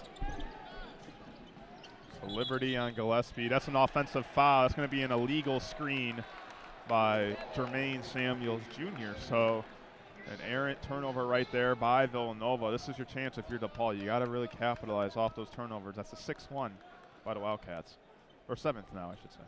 And I do believe everybody on the floor for the Wildcats has 2 fouls except Gillespie, so that's something to watch out for too. So a little bit of a zone right now by Villanova. So David Jones drives in, loses that one. Looks like Moore poked that one out. And this is exactly what Coach Stubblefield did not want as he brings in Jalen Terry. You know, maybe more of a point guard presence coming off a game where I believe he had 6 assists. And Gillespie hits the 3, and Villanova regains the lead at 40-37. So now it was 37-30. Now it's 40-37 as Gieberwitz 2 is good. A nice response by the junior out of Boston, Massachusetts. He got right to his spot. He hit a nice pull-up. I mean, that's not an easy shot. Little DeMar DeRozan right there. Got to your spot, a little step mid-range. Back mid-range. So Gillespie on the wing, Johnson on him. Gillespie's posting up Johnson. Up top for 3. That one's in and out. Slater couldn't get it down. Freeman Liberty pushes the ball up. Liberty blocking foul by Daniels. So Freeman Liberty draws the second team foul by the Wildcats. And that will be his 3rd team foul. Jay Wright pointing, looks like to Dixon. And so Dixon comes in for Daniels. Terry and Johnson come in for Jones and Gieberwitz. You know, something we saw in the first half from Colin Gillespie was I think it took him a little bit of time to get comfortable in this game to start being the quarterback of this team. But now that we're in the second half here, he's not being shy. I mean, he went to the post on Brandon Johnson, a guy that he probably has, you know, 4 inches on, or excuse me, that he doesn't have. But, you know, he's trying to be the quarterback for this team right now. A little bit of a skirmish right there for the basketball. Villanova wins it. Up top, Justin Moore almost traveled. Gillespie for 3. That one's out. And Liberty lost a shoe. Liberty has no shoe, playing with 1 shoe right now. They're not going to give him the shoe either. Where'd the shoe go? He tossed it in the crowd on that scuffle. I don't know why he ripped it off, but he did, and he tossed it over to the fans. Terry over for there. a deep three, that's off, but yeah, Liberty's playing with one shoe. So I mean, he's still playing without a shoe. I mean, I want to see him pull Mike Miller and hit a three without the shoe. And that's off. Dixon for two is good. And Villanova leads 42-39. I mean, he's just chilling. There's the shoe. Coaching staff has the shoe now. I would just take the other shoe off, and then here's the problem. It calls timeout. Shoe timeout. We have a shoe timeout. But that's huge. That is costly there for the Blue Demons because that leaves them with one timeout left in the game. Something you did not want to see. I don't know why we're going to stay here. I don't know why it took them that long to fix, I don't know. That really didn't make sense. So, yeah, I saw him on the scuffle. He tossed it into the opposite baseline as us, but I think they had issues locating what fan had the shoe. I'm not sure. I would have just if taken it was under the other shoe off. Then he would have played normally, but with socks on. You know, a little slippery. And sliding, yeah. But I don't know. That was a little odd. I mean, they got the shoe back at least. Yes. So, but like I said, I think that's a timeout still for the Blue Demons. Leaves them with one for the remaining 16 minutes. It's going to be rough. I mean, you'd much rather have two. One timeout left for DePaul. So you hope that it doesn't come back to bite them as they trail 42-39. It's really been all Villanova this half, leading 10-2 in this half in terms of scoring. And it's really been Connor Gillespie's game so far. He, quietly, he's got 14 points and he's shooting 50% from the field. Yeah. I mean, he's also got 2 assists with 3 rebounds. He's doing everything great for him. And, like I said, I think it took him a little bit to get comfortable. We saw within the first 6-7 minutes, I don't think he had a point. You look at him now, he's got 14, and that's just the dangerous part about him. He can turn it on when he wants to, and he's definitely turned it on as of recent. He's leading this team to a 3-point lead right now, 14 points. Colin Gillespie he turns it on when he wants to, and that's the dangerous part about these Villanova point guards. Yeah, he and Javon Freeman-Liberty are the only 2 players not to sub out for a full minute. But remember, Liberty came out for 30 seconds and came back in, but other than that, both players have played pretty much the whole game, and they don't look tired at all. Oh, no. These college athletes are in great shape, and, these 2 probably Big East first team caliber players are going at it. Javon Freeman-Liberty has 8 more points, but Gillespie has bolstered his team to a 3-point lead here with 15 and a half remaining. And if you look at the lineup out there for DePaul, there's only one other guy that's made a shot than Freeman-Liberty. It's Jalen Terry, or I should say actually Brandon Johnson, but he's only made free throws. So you're looking, and I think that's been DePaul's problem, this skid. Who's that guy that's going to step up? And really haven't seen it yet. David Jones has 8 points, haven't done much in the second half, but it's really who is going to be that guy that can step up and give that complimentary role to Freeman-Liberty. Yeah, against St. John's, even though the Blue Demons lost, we did see David Jones kind of have a spurt in scoring in the second half there. I think we're going to have to see something similar from him. He's out right now, but that is something I think we're going to need from David Jones at some point in this game because as we've seen and as we talked about, Jay Wright was going to adjust to Javon Freeman-Liberty, and it's worked. He hasn't even gotten a point so far in this half. It's interesting to see what Blue Demon is going to step up in the scoring category. So it's going to be DePaul basketball after that 30-second timeout, and Gillespie is guarding Freeman-Liberty now. They hurt us. Yeah, that matchup I think we've been waiting for. They do have a switching defense, so Gillespie does switch off Freeman-Liberty. And Liberty's mid-range is off. And with the rebound, actually, that's going to be an offensive foul. That's Johnson, a loose ball foul, they're going to call it. So that will be the second team foul, or team's third, I should say, on DePaul, second on Johnson. And it looks like Brian Antone will be coming in for Brandon Slater for the Wildcats. Not a bad offensive possession there. Javon Freeman-Liberty got to his spot, just wasn't able to convert on that one. More post-up Johnson. That's Javon Johnson on defense. Liberty on Gillespie. Up top to Moore, to the corner of Antone. That's Jalen Terry on him. Antone goes in. That's the front rim. That's off. Dixon with the offensive rebound. Goes to the corner of Samuels, to the wing of Gillespie, up top the Moore, and Antone in the wing. Gillespie thought about a three. He's going to drive inside in the underhand. It's just too easy, smooth for the guard. He's taking over right now, and, you know, the Blue Demons do not have a response on the offensive side nor the defensive side. This is what he does. He takes the momentum away from a team that has had the momentum almost all game. Javon Johnson drives in the mid-range. Step back, no good. Again, they can't tip that one out. Gillespie brings the ball up, and Dixon wide open. And foul in the end, one by number 43, Eric Dixon. And things are turning to Villanova's way as they have their largest lead of the game at 7. And, you know, I think this has all come down to coaching so far. Jay Wright, as he gives a fist bump to his Villanova team, he's happy with how this has started. You know, obviously was not happy in the first half.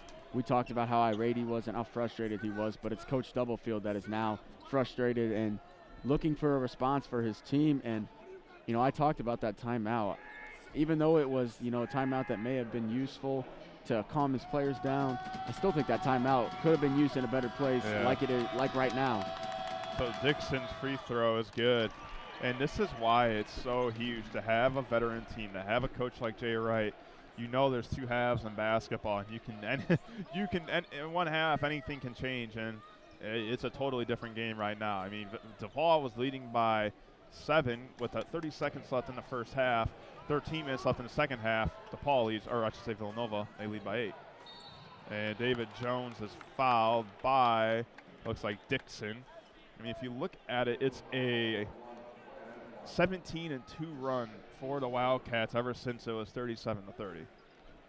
So just no response here from the Blue Demons. They can't get anything going offensively, and that just goes to show how lethal this defense is of the Wildcats.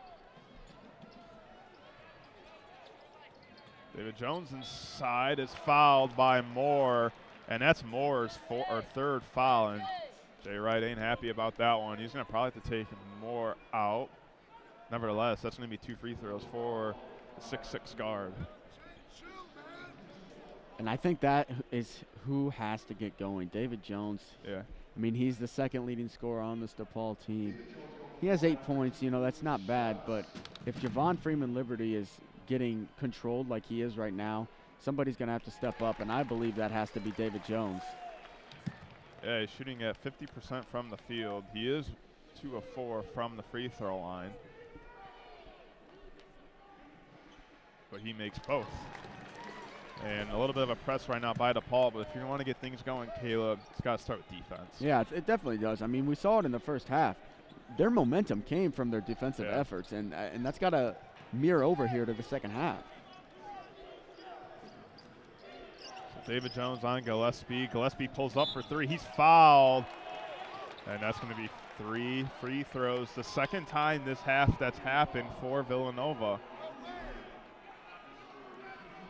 And, yeah, I do think that was a foul in that one. We could see that one pretty clearly from where we're sitting. Just like Javon Freeman Liberty just – I mean, it was well after the shot, too. Closed out pretty quickly on that one. Closed out hard, a little too hard, and definitely got Colin Gillespie on the wrist. And it's not something you want to see here because he's an 87% free throw shooter. And he makes the first.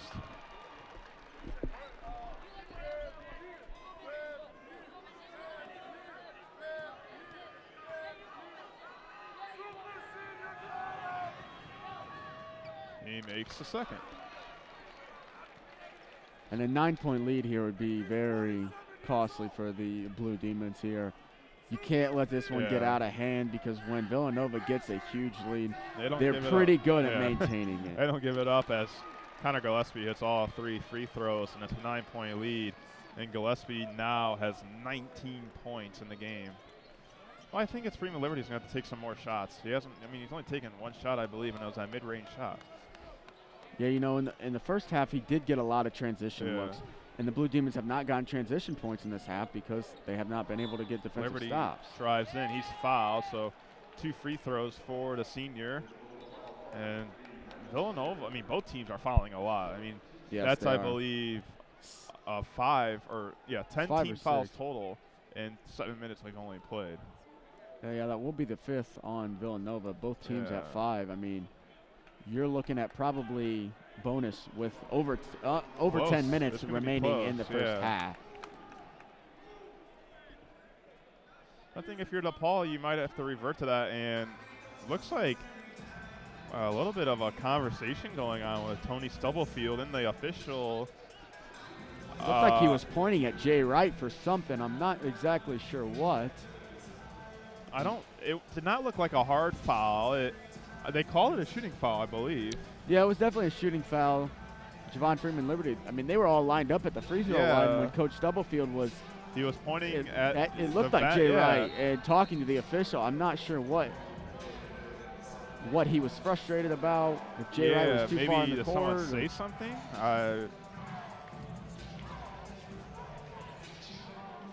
I mean, JFL is lining up at the free throw line. That's an odd. I'm not sure. Yeah. The ref seems to be explaining maybe the 3-point call that they had on Gillespie. Because why would he be asking for an explanation on a foul that was benefiting his team? Yeah. That's just confusing here. It did seem like Coach Stubblefield was pointing in the direction of Jay Wright, though. I'm not sure if Wright and Stubblefield got into a little bit of a conversation. The officials even explaining it to the assistant coaches as well. Was there any chance of a goaltending? I don't think so. Well, I wouldn't think so either, but. Yeah. Freeman Liberty hits both free throws. 7-point game once again. Liberty now with 24 on the day. Justin Moore loses it.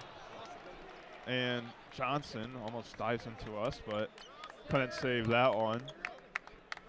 Might have got our close-up there, Caleb. Yeah, that was the close-up of Brandon Might have got our Johnson close-up right on that one. We did get the basketball at the end of the first half when they did the half-court shot. Yes. They missed and it went to us. So Slater stands right in front of us, goes to Dixon in the corner. Gillespie in the corner. Gillespie off the screen. He pulls up for 3. Oh, that's just pure wet from the All-American guard, Connor Gillespie. He's up to 22, and I tell you what, even though Javon Freeman Liberty has more points, he is out-dueling him right now. I mean, this second half has been all about Colin Gillespie. Yeah, first half, it was the John Von Freeman Liberty show. In the second half, it's the Connor Gillespie show. But these are the types of games you expect from these two types of players. I mean, you're on national TV and Fox, you know, probably the biggest crowd of the year. You know, you show up, and these two players are those types of guys. And I tell you what, we talked about the scouts being here. Yeah. Gillespie's putting on a show for them. David Jones for 3. That's off. And a rebound by Dixon.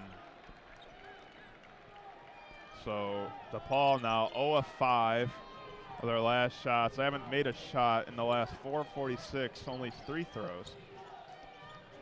So Slater with it on the wing. Goes to Daniels, to Moore. Moore goes baseline, back up top. Important to notice, Connor Gillespie is out. So we'll see how this offense does for Nova. Dixon inside to Samuels. Liberty on him. Blocked off the hand of, Samuels. Looked like that could have been off of a Nave, but that's going to be last touch by Samuels. I believe we're getting a timeout. And we are. So we're going to get ourselves a timeout. And we'll be right back after these quick messages. You're listening to DePaul Sports Radio.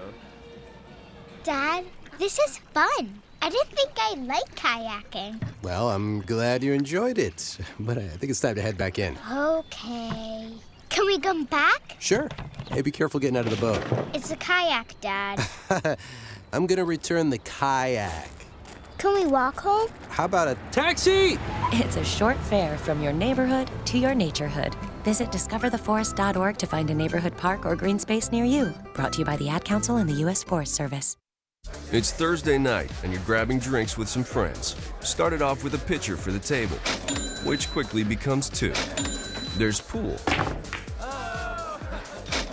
And there's the photo booth. All right, everybody squeeze in. Say cheese! Followed naturally by an order of wings. And another. Can we get some extra ranch sauce? Then there's the ceremonial nightcap. So what are we doing this weekend? And lastly, it's back to the car, which, if you're buzzed,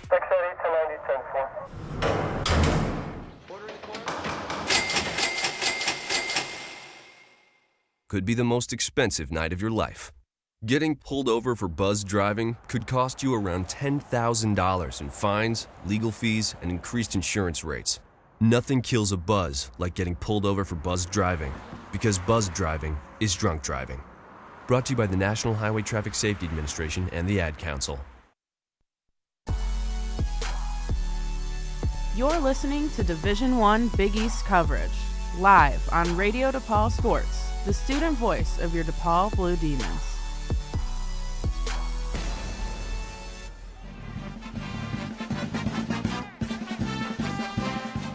Villanova Wildcats lead 53-43 Jack Field alongside Caleb Nixon. And Caleb, it's a 10-point game, but there's still a lot of time for DePaul to get back in this game. I mean, they were up by 7 at one point. Yeah, there definitely is plenty of time, 12 minutes to go.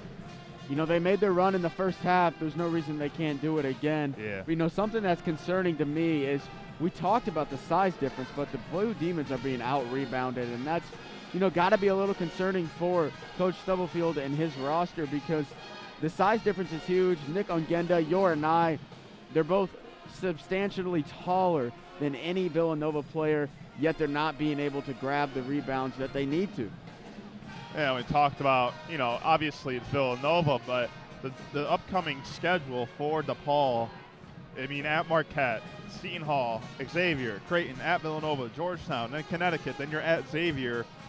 You feel like if you lose this game, it's hard to find those games where you're like, we can win that, we can win that. You know, it's getting tougher and tougher.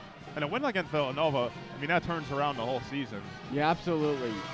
We talk about momentum, especially in these months of January and February, going into the Big East tournament, the NCAA tournament. You need to be able to win some of these games to get your guys some momentum heading into these huge games. And, you know, this would be the game to start that off. Even if they do lose the game, however, you know, there is stuff to build upon. They had a great first half, but it's going to come down to finishing. At some point, you're going to have to finish these games to be able to win. Yeah. And if you can't do that in this game, it's going to be tough against those next opponents, as you've mentioned. Oh, good thing for DePaul is they have a little under 12 minutes to come back.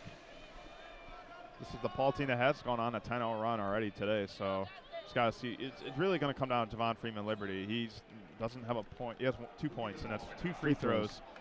DePaul hasn't made a field goal in the last 5 minutes. So the good thing is the Blue Demons are in the bonus. Yeah. The Wildcats are 2 fouls away from that, but, you know, any foul will get the Blue Demons free shots as long as they can knock them down. You see how they're guarding the ball screen now on Javon Freeman-Liberty. They're playing it a little tighter. Yeah, so Johnson misses that corner 3. Dixon with the rebound. Gillespie will bring the ball up. A little bit of a zone-ish. No matchup. As you can see, you said it. By it is himself. Moore is posting up. Gillespie fakes the shot inside to Dixon. Dixon back upside to Gillespie. Gillespie for 3. That one's off, and that's going to be a foul on Slater. A little push off on Jones. That'll be Slater's 3rd foul. And see, I think that's the issue with the zone. And that should be 1-1, I believe. Yeah. Yeah. And that's going to be an interesting thing. If you're Villanova, do you lessen that physicality? Because now if you foul them, they go to the line just right there.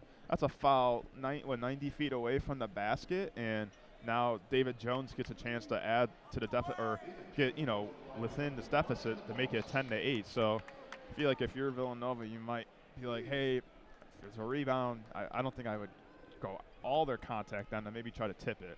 Yeah, you know, DePaul is a 67% free throw shooting team. Not great, not bad, but, you know, I think that might be the reason why they're still pretty physical. Yeah. I don't think Jay Wright is too worried about his team being too physical. I mean, that's what their defense is built upon.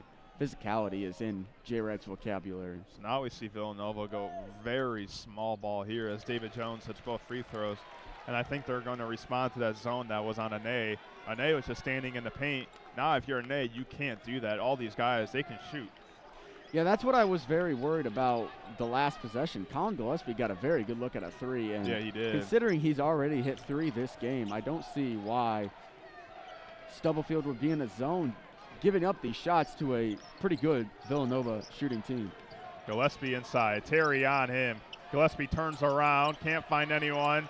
Inside to Samuels. His foot might have been out of bounds. David Jones on Moore. That's a shot clock. Actually, he makes the basket. They're going to review this. It did not look good from my viewpoint. I do not think this will stand, but that counts so far as a 2-point shot by Moore. But you know the worst thing about Winchester Arena? We never see replays on this. No. This very nice Jumbotron. I'm just saying, from my eyes, yes. That did not look good. It was close. It was very close for sure. I mean, he was rising up with a second left, but the question is, did it get off his fingertips as the shot clock expired? Nice shot. If that is good, it's a 10-point lead. That's Moore's 12-point, but for anybody watching at home, and it's no good. For anybody watching at home, they may have been a little more sure than we were because they get to see the replay. Yeah, but so I was just going to – I mean, obviously you want the play to continue because it's so close. But, yeah, that looked a little late, so that's going to be a shot clock violation. Villanova basketball. DePaul basketball. Or DePaul basketball, yep. My bad. But you called it. You were right. That was a shot clock violation. Very tough to see. I'm just glad the officials got the right call. I mean, a lot of the times you may not even see that reviewed. You know, that's not always something that's happening, but good call there by the officials. So both teams in offensive funk. It's been 6:31 the last field goal for DePaul as Johnson airballs at 3. David Jones, the offensive rebound off the glass, no good.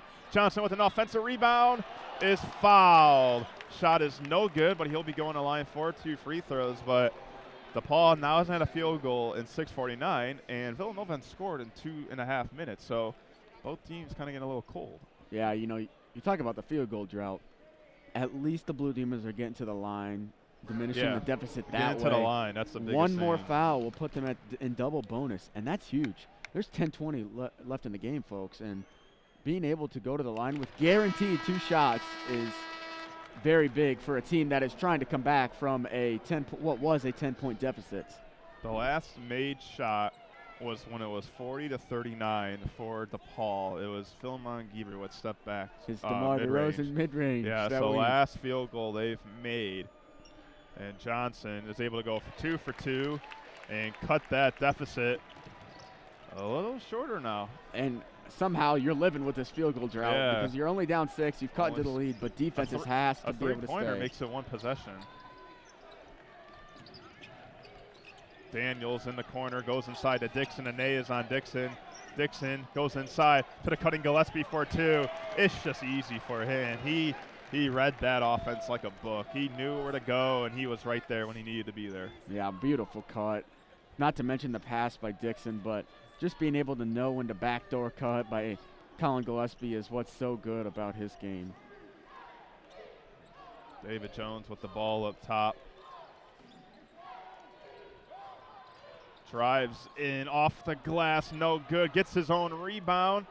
Foul, no foul actually. That's a block. Freeman Liberty gets the 2 and might have said something to Gillespie a little bit, but nevertheless, Liberty gets the rebound. And the first field goal made in the last 7.5 minutes. In the corner, Daniels for 3. Off. Terry with the rebound. If you're DePaul, this is where you have to take advantage. A missed open 3. You got to give it to, I think, your man. Ane inside for 2. It's good. And Jay Wright calls the timeout, and it's a 4-point game here at the Wintrust Arena. And the fans are getting back into it. It's going to be a media timeout. We'll be back after these short messages. Welcome back to the Dog Show. Up next, we have Satchmo. Satchmo is a member of the Shelter Pet Group. That's right, a group known especially for their couch-snuggling, ball-chasing, face-licking, and, of course, companionship. Now, let's see him in action. Look how he makes eye contact with his person. That's actually known as the treat stare. How intuitive, and now he appears to be excitedly turning in circles. Ah, the happy dance so common with this group. But really, the best way to know an amazing shelter pet like Satchmo is to meet one. Visit theshelterpetproject.org today. Adopt. Brought to you by Maddie's Fund, the Humane Society of the United States, and the Ad Council. 9:08 left here in the second half. Jack Thiel alongside Caleb Nixon. Villanova, we've seen their lead as large as 10 this half, now only 5. After that, a Ney layup, or 4, I should say. Cannot count, I guess, but we're doing DePaul. They're doing a good job. They haven't been able to make many shots, but they're just chipping and chipping away, and here they are. Yeah, we talked about it the last media timeout, rebounding. And what did they do during that 3-minute segment? They rebounded. They got, I believe, at least 4 offensive rebounds during that segment, leading to free throws and extra attempts at a shot. And you can see the physicalities on different. And a slam by Caleb Daniels. Draws some contact on the way. And that's how you get your bench up and moving with a dunk like that. Yeah, what a response that was. I think that was drawn up by Coach Jay Wright in the huddle there. David Jones with the ball on the wing. Very emphatic 2 points. Jones, a little hesitation for 2. Off the glass, no good. Dixon off his knee. A good job by Johnson to fight for that basketball as Dixon was not able to hold on to it. And Gieberwitt will come in for Jones now. And also it looks like Ongenda will come in for Ane. I was just going to ask, when is the time you put Nick Ongenda back in the game with those 3 fouls? And I don't think there's any better time. You don't want to let, you have a good run going right now. Yeah. You don't want to let Villanova get back momentum. So putting Nick Ongenda is a good move right now for Coach Stubblefield. Gillespie on Liberty. Inside to Ongenda. Ongenda for 2. Short. Moore secures the rebound. Just awkward footing there with the layup attempt. Didn't get to go up with the correct foot, I believe, so kind of threw off the hook shot. Almost a travel. Yeah, Villanova bench wanted to travel. Slater goes up top to Dixon. Moore off the screen, not able to retrieve that one. Slater drives inside, and are they going to call that one? Yep, I think a foul. This is going to be an interesting call. He was hanging on the rim when the ball came down. I think they're going to call a foul, but basket interference, so no good, 2 free throws. Yeah, this is basket interference because the ball was in the air. It bounced off the rim, and he was still hanging on the rim. You can't do that. So I believe it should be a foul. That should be it, though. It should be a foul and 2 free throws, I believe. I believe they are going to review it, though, it seems. Yeah, so we'll stay here. Yeah, it seems like on the dunk, the ball was in, then it was out, but he was still on the rim. Then it went in, and then one official said a foul already. So I think we're going to get a foul no matter what. The question is, will it be and 1 or 2 free throws? But it's 57-51, Villanova. There's still a lot of time left, Caleb. 7:39 left. Javon Freeman Liberty only 4 points, but I think for Freeman Liberty, he really got hot. Okay. All right. So we just got clarification from the official. Good job, Caleb. So if you want to explain that to them. Yeah, it sounded like basket interference. Yeah. Shot no good, and I believe it'll be 2 free throws. Okay. Because, like as you said, he was hanging on the rim as the ball was, in the air, I suppose. So what we suspected. Yes, exactly. Yeah, the dunk was not in right away. So it'll be 57-51 and 2 free throws upcoming for the Wildcats. But it seemed like Javon Freeman Liberty in that first half, he didn't really get going until the last 10 minutes. And, if you're going to want to come back in this game, you got to do it right here. And I think another bit you notice, Nick Agenda's 4th foul is right there. Yes, that's a huge call. Probably going to bring you and I back into the game here. Probably the smart move, too. But, yeah, Javon Freeman Liberty, he's got to get going once again. He's only scored, I believe, 4 points in the second half. And I don't know if any of them have been – one of them was a field goal off an offensive rebound. But other than that, it was 2 free throws. So, overall, DePaul is shooting 2 of their last 14 from the field. So he's still struggling there. And you're only down 6. Yes. So I think if you're Stubblefield, you kind of look at that. Yeah, you're down 6, and they're going to shoot 2 free throws, but you have not shot the ball at all that well in this half, and you're down 6 only. Somebody also that needs to find his shot here, I think, is Jalen Terry. He has not shot the ball as much as he normally does. 4 of 9 from the 3-point line. Last game against St. John's, he's only attempted 1 3 this game. He does have 4 assists leading the way there for the Blue Demons, but his best part of his game is shooting. He's displayed that all throughout the year. I think they've got to find a way to get him a couple three-point looks. The Blue Demons have only made 4 all day, 3 of those coming from Javon Freeman-Liberty, but finding Jalen Terry might spark the start of the comeback. And I think one thing is you might want to get more aggressive with your shooting. I think Jalen Terry maybe a little hesitant, doesn't want to take the wrong shot, but I think now you're kind of like, if you have a window, if you think you can get it off, shoot it. Yes. I mean, he's a three-point shooter. He can hit from the NBA range. If he's got the distance, so he's got the enough room to pull it, I think you have to. I understand you want to get the best shot, but I feel like you just got to shoot it now. I feel like just take the shot. So it's going to be Slater at the line for 2 free throws after the basket interference. So Jack, 7:39 to go. Nick Ngenda still in the game with those 4 fouls. What do you think about that? Well, they'll be on offense now, so maybe that's it. But even Nick Ngenda hasn't even found anything offensive. 0 for 3 from the field, and he has, 2 offensive rebounds, I guess, but it's really about it. You really don't like to see that. Nick Ngenda, I talked about it in the beginning of this game. He should exploit this Villanova defense, but he's not been able to do so far. There's a lot. There we go. And now Ngenda can't get that one as Daniels came from behind. Moore pushes the ball up. Moore drives in. That's a block by Freeman-Liberty. He saves it. What a job by the senior. Kieberwitt drives in outside to Liberty. Oh, Liberty almost took that one. Drives inside for 2. Off the glass and good. See, right there is what Javon Freeman-Liberty did the whole first half. Getting in transition, getting downhill is what he does very well. And there it is again, cutting this lead to 6. I mean, he was involved in everything in that whole sequence. The block, the steal, the save, and he comes right in for the 2. Dixon up top. He goes to Slater on the wing. Crowd is trying to get into this game, provide any sort of momentum. Nick Ngenda's got to be careful here before he picks up his 5th foul. Gillespie driving inside on Terry, and they're going to call a foul on the sophomore. They're saying that he was too, and that's going to be bonus. It's going to be 1-1. And again, that's very unfortunate considering Gillespie is 5 of 5 today, and he's an 87% he doesn't really on the year. miss. So Chris Arcandiacono Chris Arcandiacono will be coming in now for, I believe that was Dixon that walked off the court. Indeed. So a little smaller now. Slater is their tallest player. So 2 free throws for almost automatic. And he hits the first one, and Longino comes in for Daniels.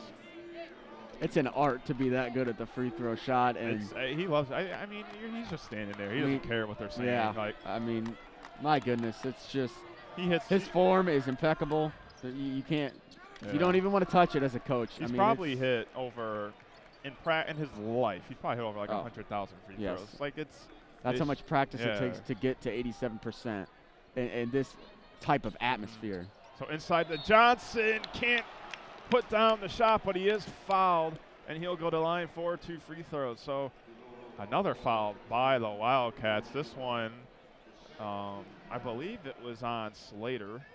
No, it's going to be on Longino. That'll be his second, team's 9th. So next foul, the ball will be in the double bonus the rest of the way. Which is big, 6:22, but that's a couple times now that we've seen the Blue Demons miss the opportunity at a 3-point play. I believe that's twice from Brandon Johnson. And it happened one more time. I want to say David Jones also had an opportunity at a 3-point play. Not a point-blank layup at the rim, but something we've seen them convert before. So, very unfortunate. It could be a 2 or 3-point game right now with those and 1 baskets. Johnson, all his points have come from the 3-throw line, 6 of 7. And here's the second one, and it's good. 7 of 8 for today for Brandon Johnson, who also needs 3 points and 2 more rebounds for a double-double. But 6:20 and counting, it's a 6-point game. It was 4 points a couple minutes ago. Something that's not good either. Kind of just realized not only is Gillespie shooting the free throw perfect, but Villanova's only missed 1 free throw on the whole day as a team, and that's just not something you like to see as the Blue Demons. Justin Moore from the top of the key, a 3-pointer extends the lead to 9. and has 13 points now.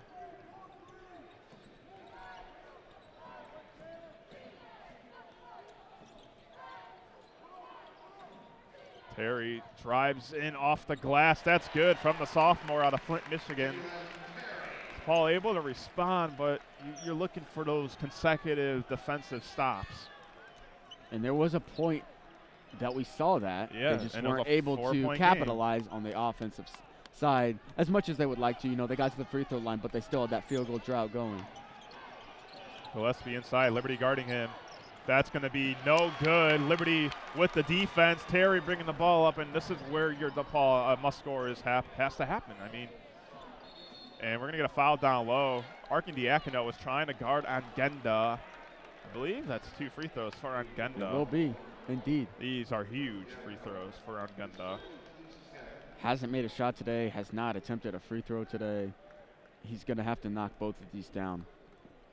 Yeah, or at least one. You do not want to walk away without any points. Because relatively, I mean, a guy like Arkin-Diacono on him, he could easily have 2 points. Mm-hmm.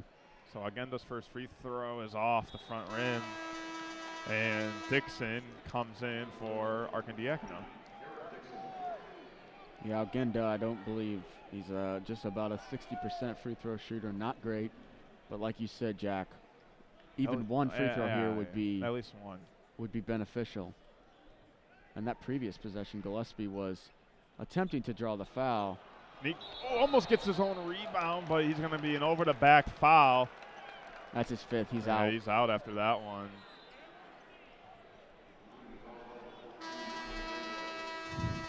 So the question is, if you're, Stubblefield, would you go to a smaller lineup where Johnson's a center?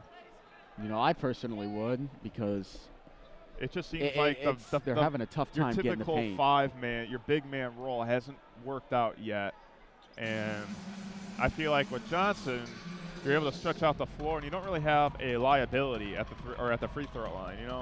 Yeah.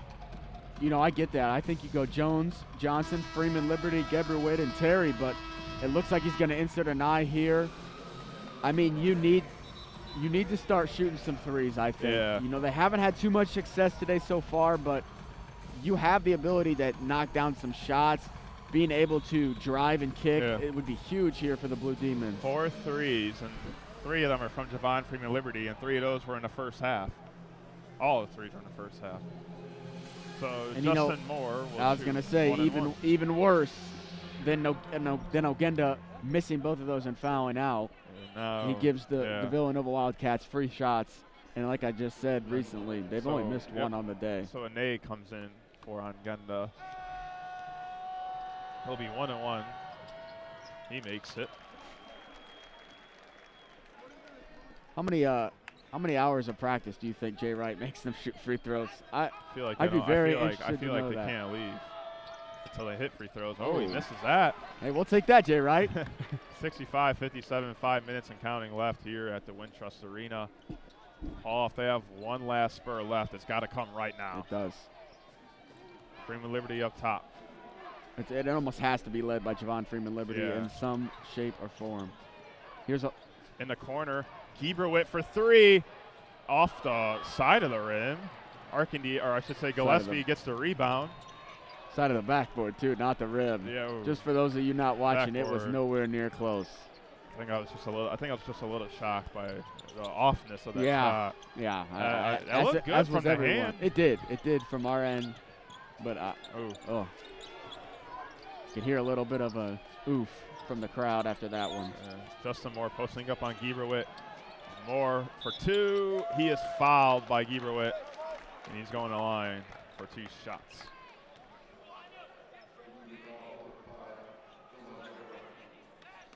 And if you're DePaul, you feel like you really need a 3. It kind of feels like another shot made, another empty trip by DePaul, and another 2 or 3 by Villanova. That could just put the dagger in today's game. And that last shot was exactly what we were talking about. A drive and kick, a nice shot for Philmon Gebrewitt. He just couldn't convert. I mean, you got to look for that stuff a little bit more. I know they've only hit 4. Yes, it was a good shot, no doubt, wide open. Couldn't really have asked for a better look. Just unfortunate not being able to knock it down.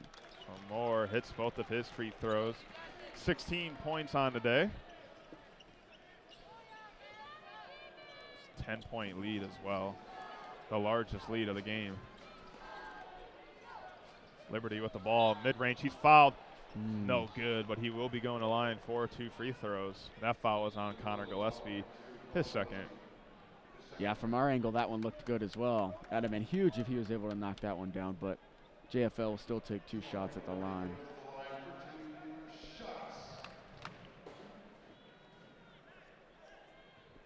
You know, even though Javon Freeman Liberty has been pretty quiet this half, well, obviously compared to his first half. Yeah. In terms of other players, it might not be as quiet. He's still scored 7 points. He's having a career game tonight. Yeah, I mean, well, he's playing really good. He's that's the shooting thing. 50 from the three-point line, over 50% from the field, 8 of 8 from the line so far. He's also got 5 rebounds and 1 turnover. Yeah. My question is, what else can you ask him to do? I mean, I think that's where who's going to be that second guy. You know, he can only do so much. David Jones has been 3 of 11 from the field tonight. He's struggled in his second game back from. I believe he missed, was it 1 or 2 games? I think 2 might have been. From a COVID protocol, so he's struggled in his return. Nobody has really been that second guy. And you look at the difference of these teams. Gillespie and Freeman Liberty are like the same players, but Villanova has 2-3 guys that can score. Yes. DePaul, they're still looking for that. And Dixon with the emphatic slam, and that might put an end to today's game. 69-59 with 3:30 left.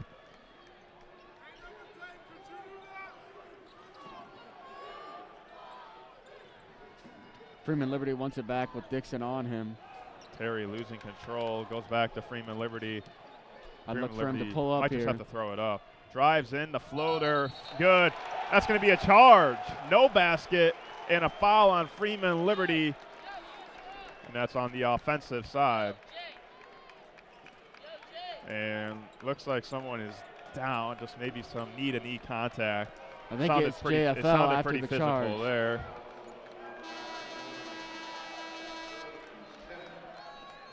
He's up and he's walking So gingerly, but still that is not good for any sort of chances the Blue Demons had left. So that will be Villanova ball as we go to a break. When I was little, I didn't talk for a long time. I was sensitive to lights and sounds, so I built secret hiding places where they couldn't get in. Sometimes I do the same things over and over, until one day I found out I had autism. My family got me help. Slowly, I learned how to live with it better. Early intervention can make a lifetime of difference. Learn the signs at autismspeaks.org/signs. Brought to you by Autism Speaks and the Ad Council. Biking in Chicago is more than just a mode of transportation. It's a lifestyle. It's convenient, affordable, and with 13,000 bike racks, parking is never a problem. But with every reward comes a sidecar of risk. In Chicago, over 1,700 cyclists a year are killed or injured in bike accidents involving motor vehicles. Bike safety is simple. First, become familiar with Chicago bike laws. Know your hand signals and when to use them. Love your brain. Get a bike helmet that fits your noggin and deck it out with a headlamp and some reflective gear for riding at night. Bike at least 3 to 4 feet away from parked cars to avoid being struck by a car door being open.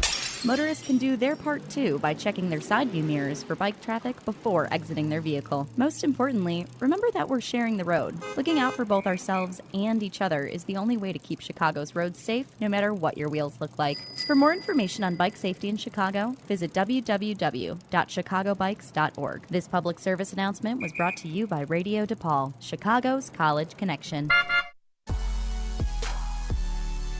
You're listening to Division I Big East coverage, live on Radio DePaul Sports, the student voice of your DePaul Blue Demons.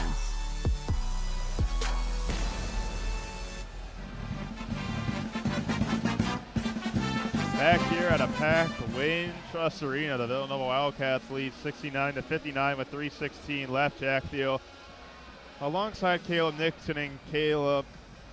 If anything, DePaul, it's becoming really thin for them to win this game after the offensive foul by JFL. Villanova's going to have the ball back with 3:17 up by 10. You figure any type of score that's going to kind of put ends to things to today's game. Yeah, and you know, even the biggest killer of them all for the Blue Demons is, even if they are able to get some stops together, get back in this game, the Wildcats are in the double bonus, and as I mentioned earlier, Justin Moore just missed Villanova's second free throw of the game. That's it.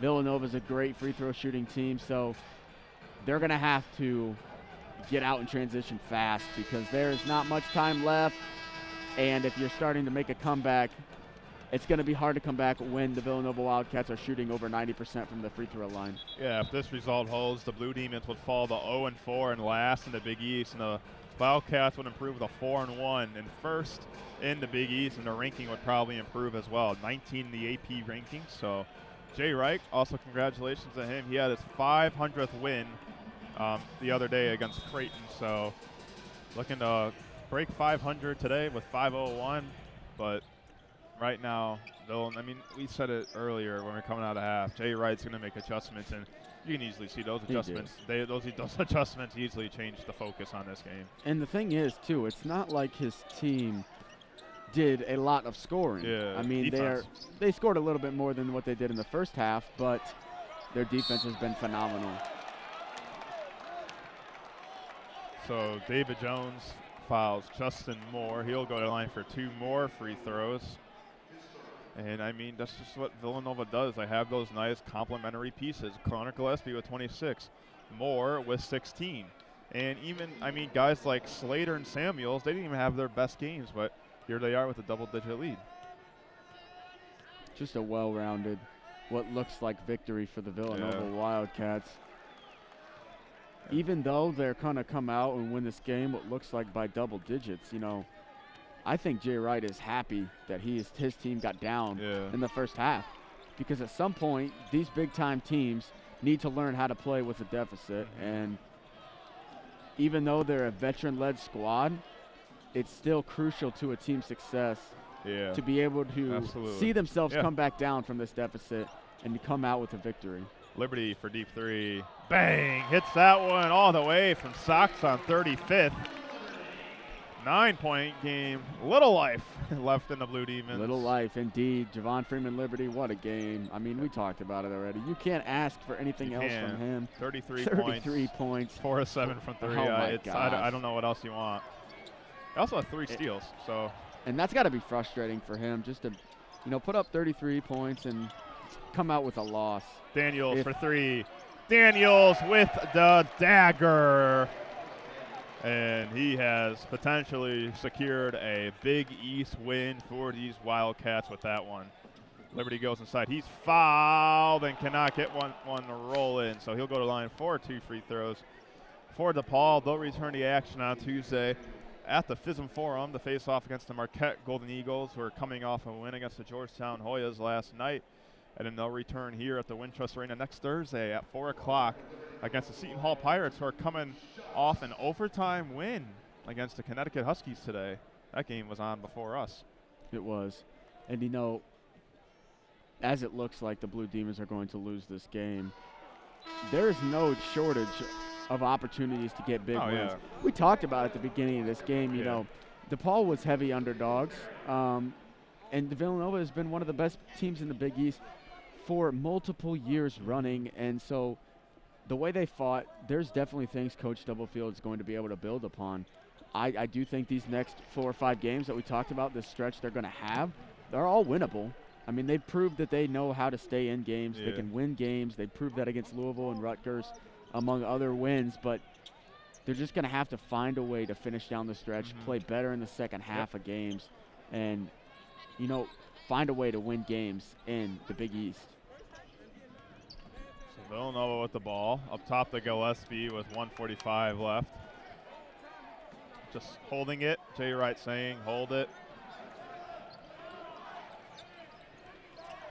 Gillespie drives in. Oh, what a beautiful lay-in by the senior All-American Connor Gillespie.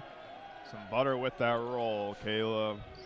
He responded to Javon Freeman Liberty, excuse me. My Lord, what a game he's had as well. 28 points. And, you know, the funny thing is, it's still been pretty quiet. I mean, if you ask me right now. It's come out of nowhere, especially it's really been the second half. If I was not looking at the box score right now, I would not have guessed that he had 28 points. He went to half with 11. So 17 second half points for him. What a game he put up. And, I mean, you have Javon from Liberty with 34 on the other side. Yes. It would, even though it's going to go out as a double-digit loss, it was a heck of a battle between two of the top Big East players. Moore, corner three. Bang! That one's good. And if Villanova needed any more emphasis on this win, they just got it from their guard. Freeman Liberty for three. That's off. That's going to be a foul on the ground, possibly on Villanova with 34 seconds left. 79-63. But, I mean, you have two guys that can put up 20 points any given night for Villanova. Yeah, and they have. I mean, Villanova's top leading scorers, I believe Moore came in averaging just over 15. Gillespie came in just averaging over 16, but man, they've won up that for sure. I mean, Gillespie 12 points over his season average, not to mention Justin Moore 6 over his average. And it just goes to show how lethal this Villanova team can be when they want to. For Gillespie and Moore, they're combined 33 to this second half, outscores DePaul's total points in the second half. So it's been a dynamic duo for them too. Yeah, that stat right there just goes to show how this second half went. They had a field goal drought, the Blue Demons did, for quite a while, and you know, it was tough to get going. And the minute they stopped hitting field goals was the minute they got out of this game. Yeah, Gillespie and Moore are accounting for individually plus 21 in the plus-minus category this half. Wow. And Javon Freeman Liberty is minus 21. It's really 2 against 1 for Freeman Liberty right now. So 34 seconds left. Probably DePaul, or I should say Villanova will just dribble this one out. As Moore is stuck in the corner, able to get that one to Archidiacono. Back to Moore, inside to Gillespie. Dixon holds it. Back up top to Gillespie with 22 seconds left. I don't really expect a shot here from Villanova. Maybe actually, and it's off. Justin Moore wanted to add to his total. Freeman Liberty brings the ball up. And now the Villanova faithful is standing up here. 4 seconds left. 3. Johnson for 3. That one's off, and that's going to do it here at the Wintrust Arena. The Villanova Wildcats improve their record to 11-4 and their Big East record to 4-1.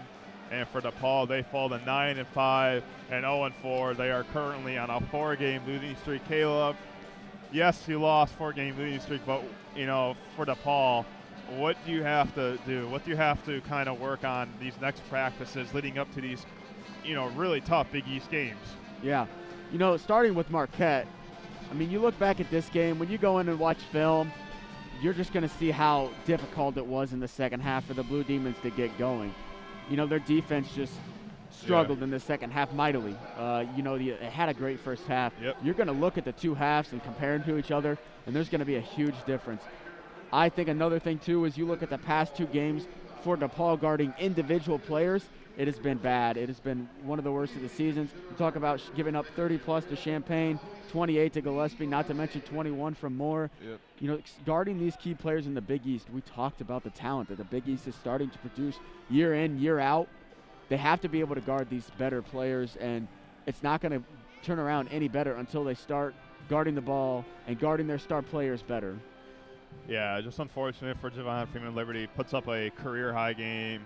Just couldn't get the outcome he wanted to. But for Javon Freeman Liberty, we talk about scouts here. You know, I'm not trying to make this a whole individual thing, but he obviously had to impress the scouts here. No, he's not on the radar for any draft scouts, but, I mean, he was on no one's radar before going into this year. But unfortunate outcome for DePaul Blue Demons as they fall once again, 79-64.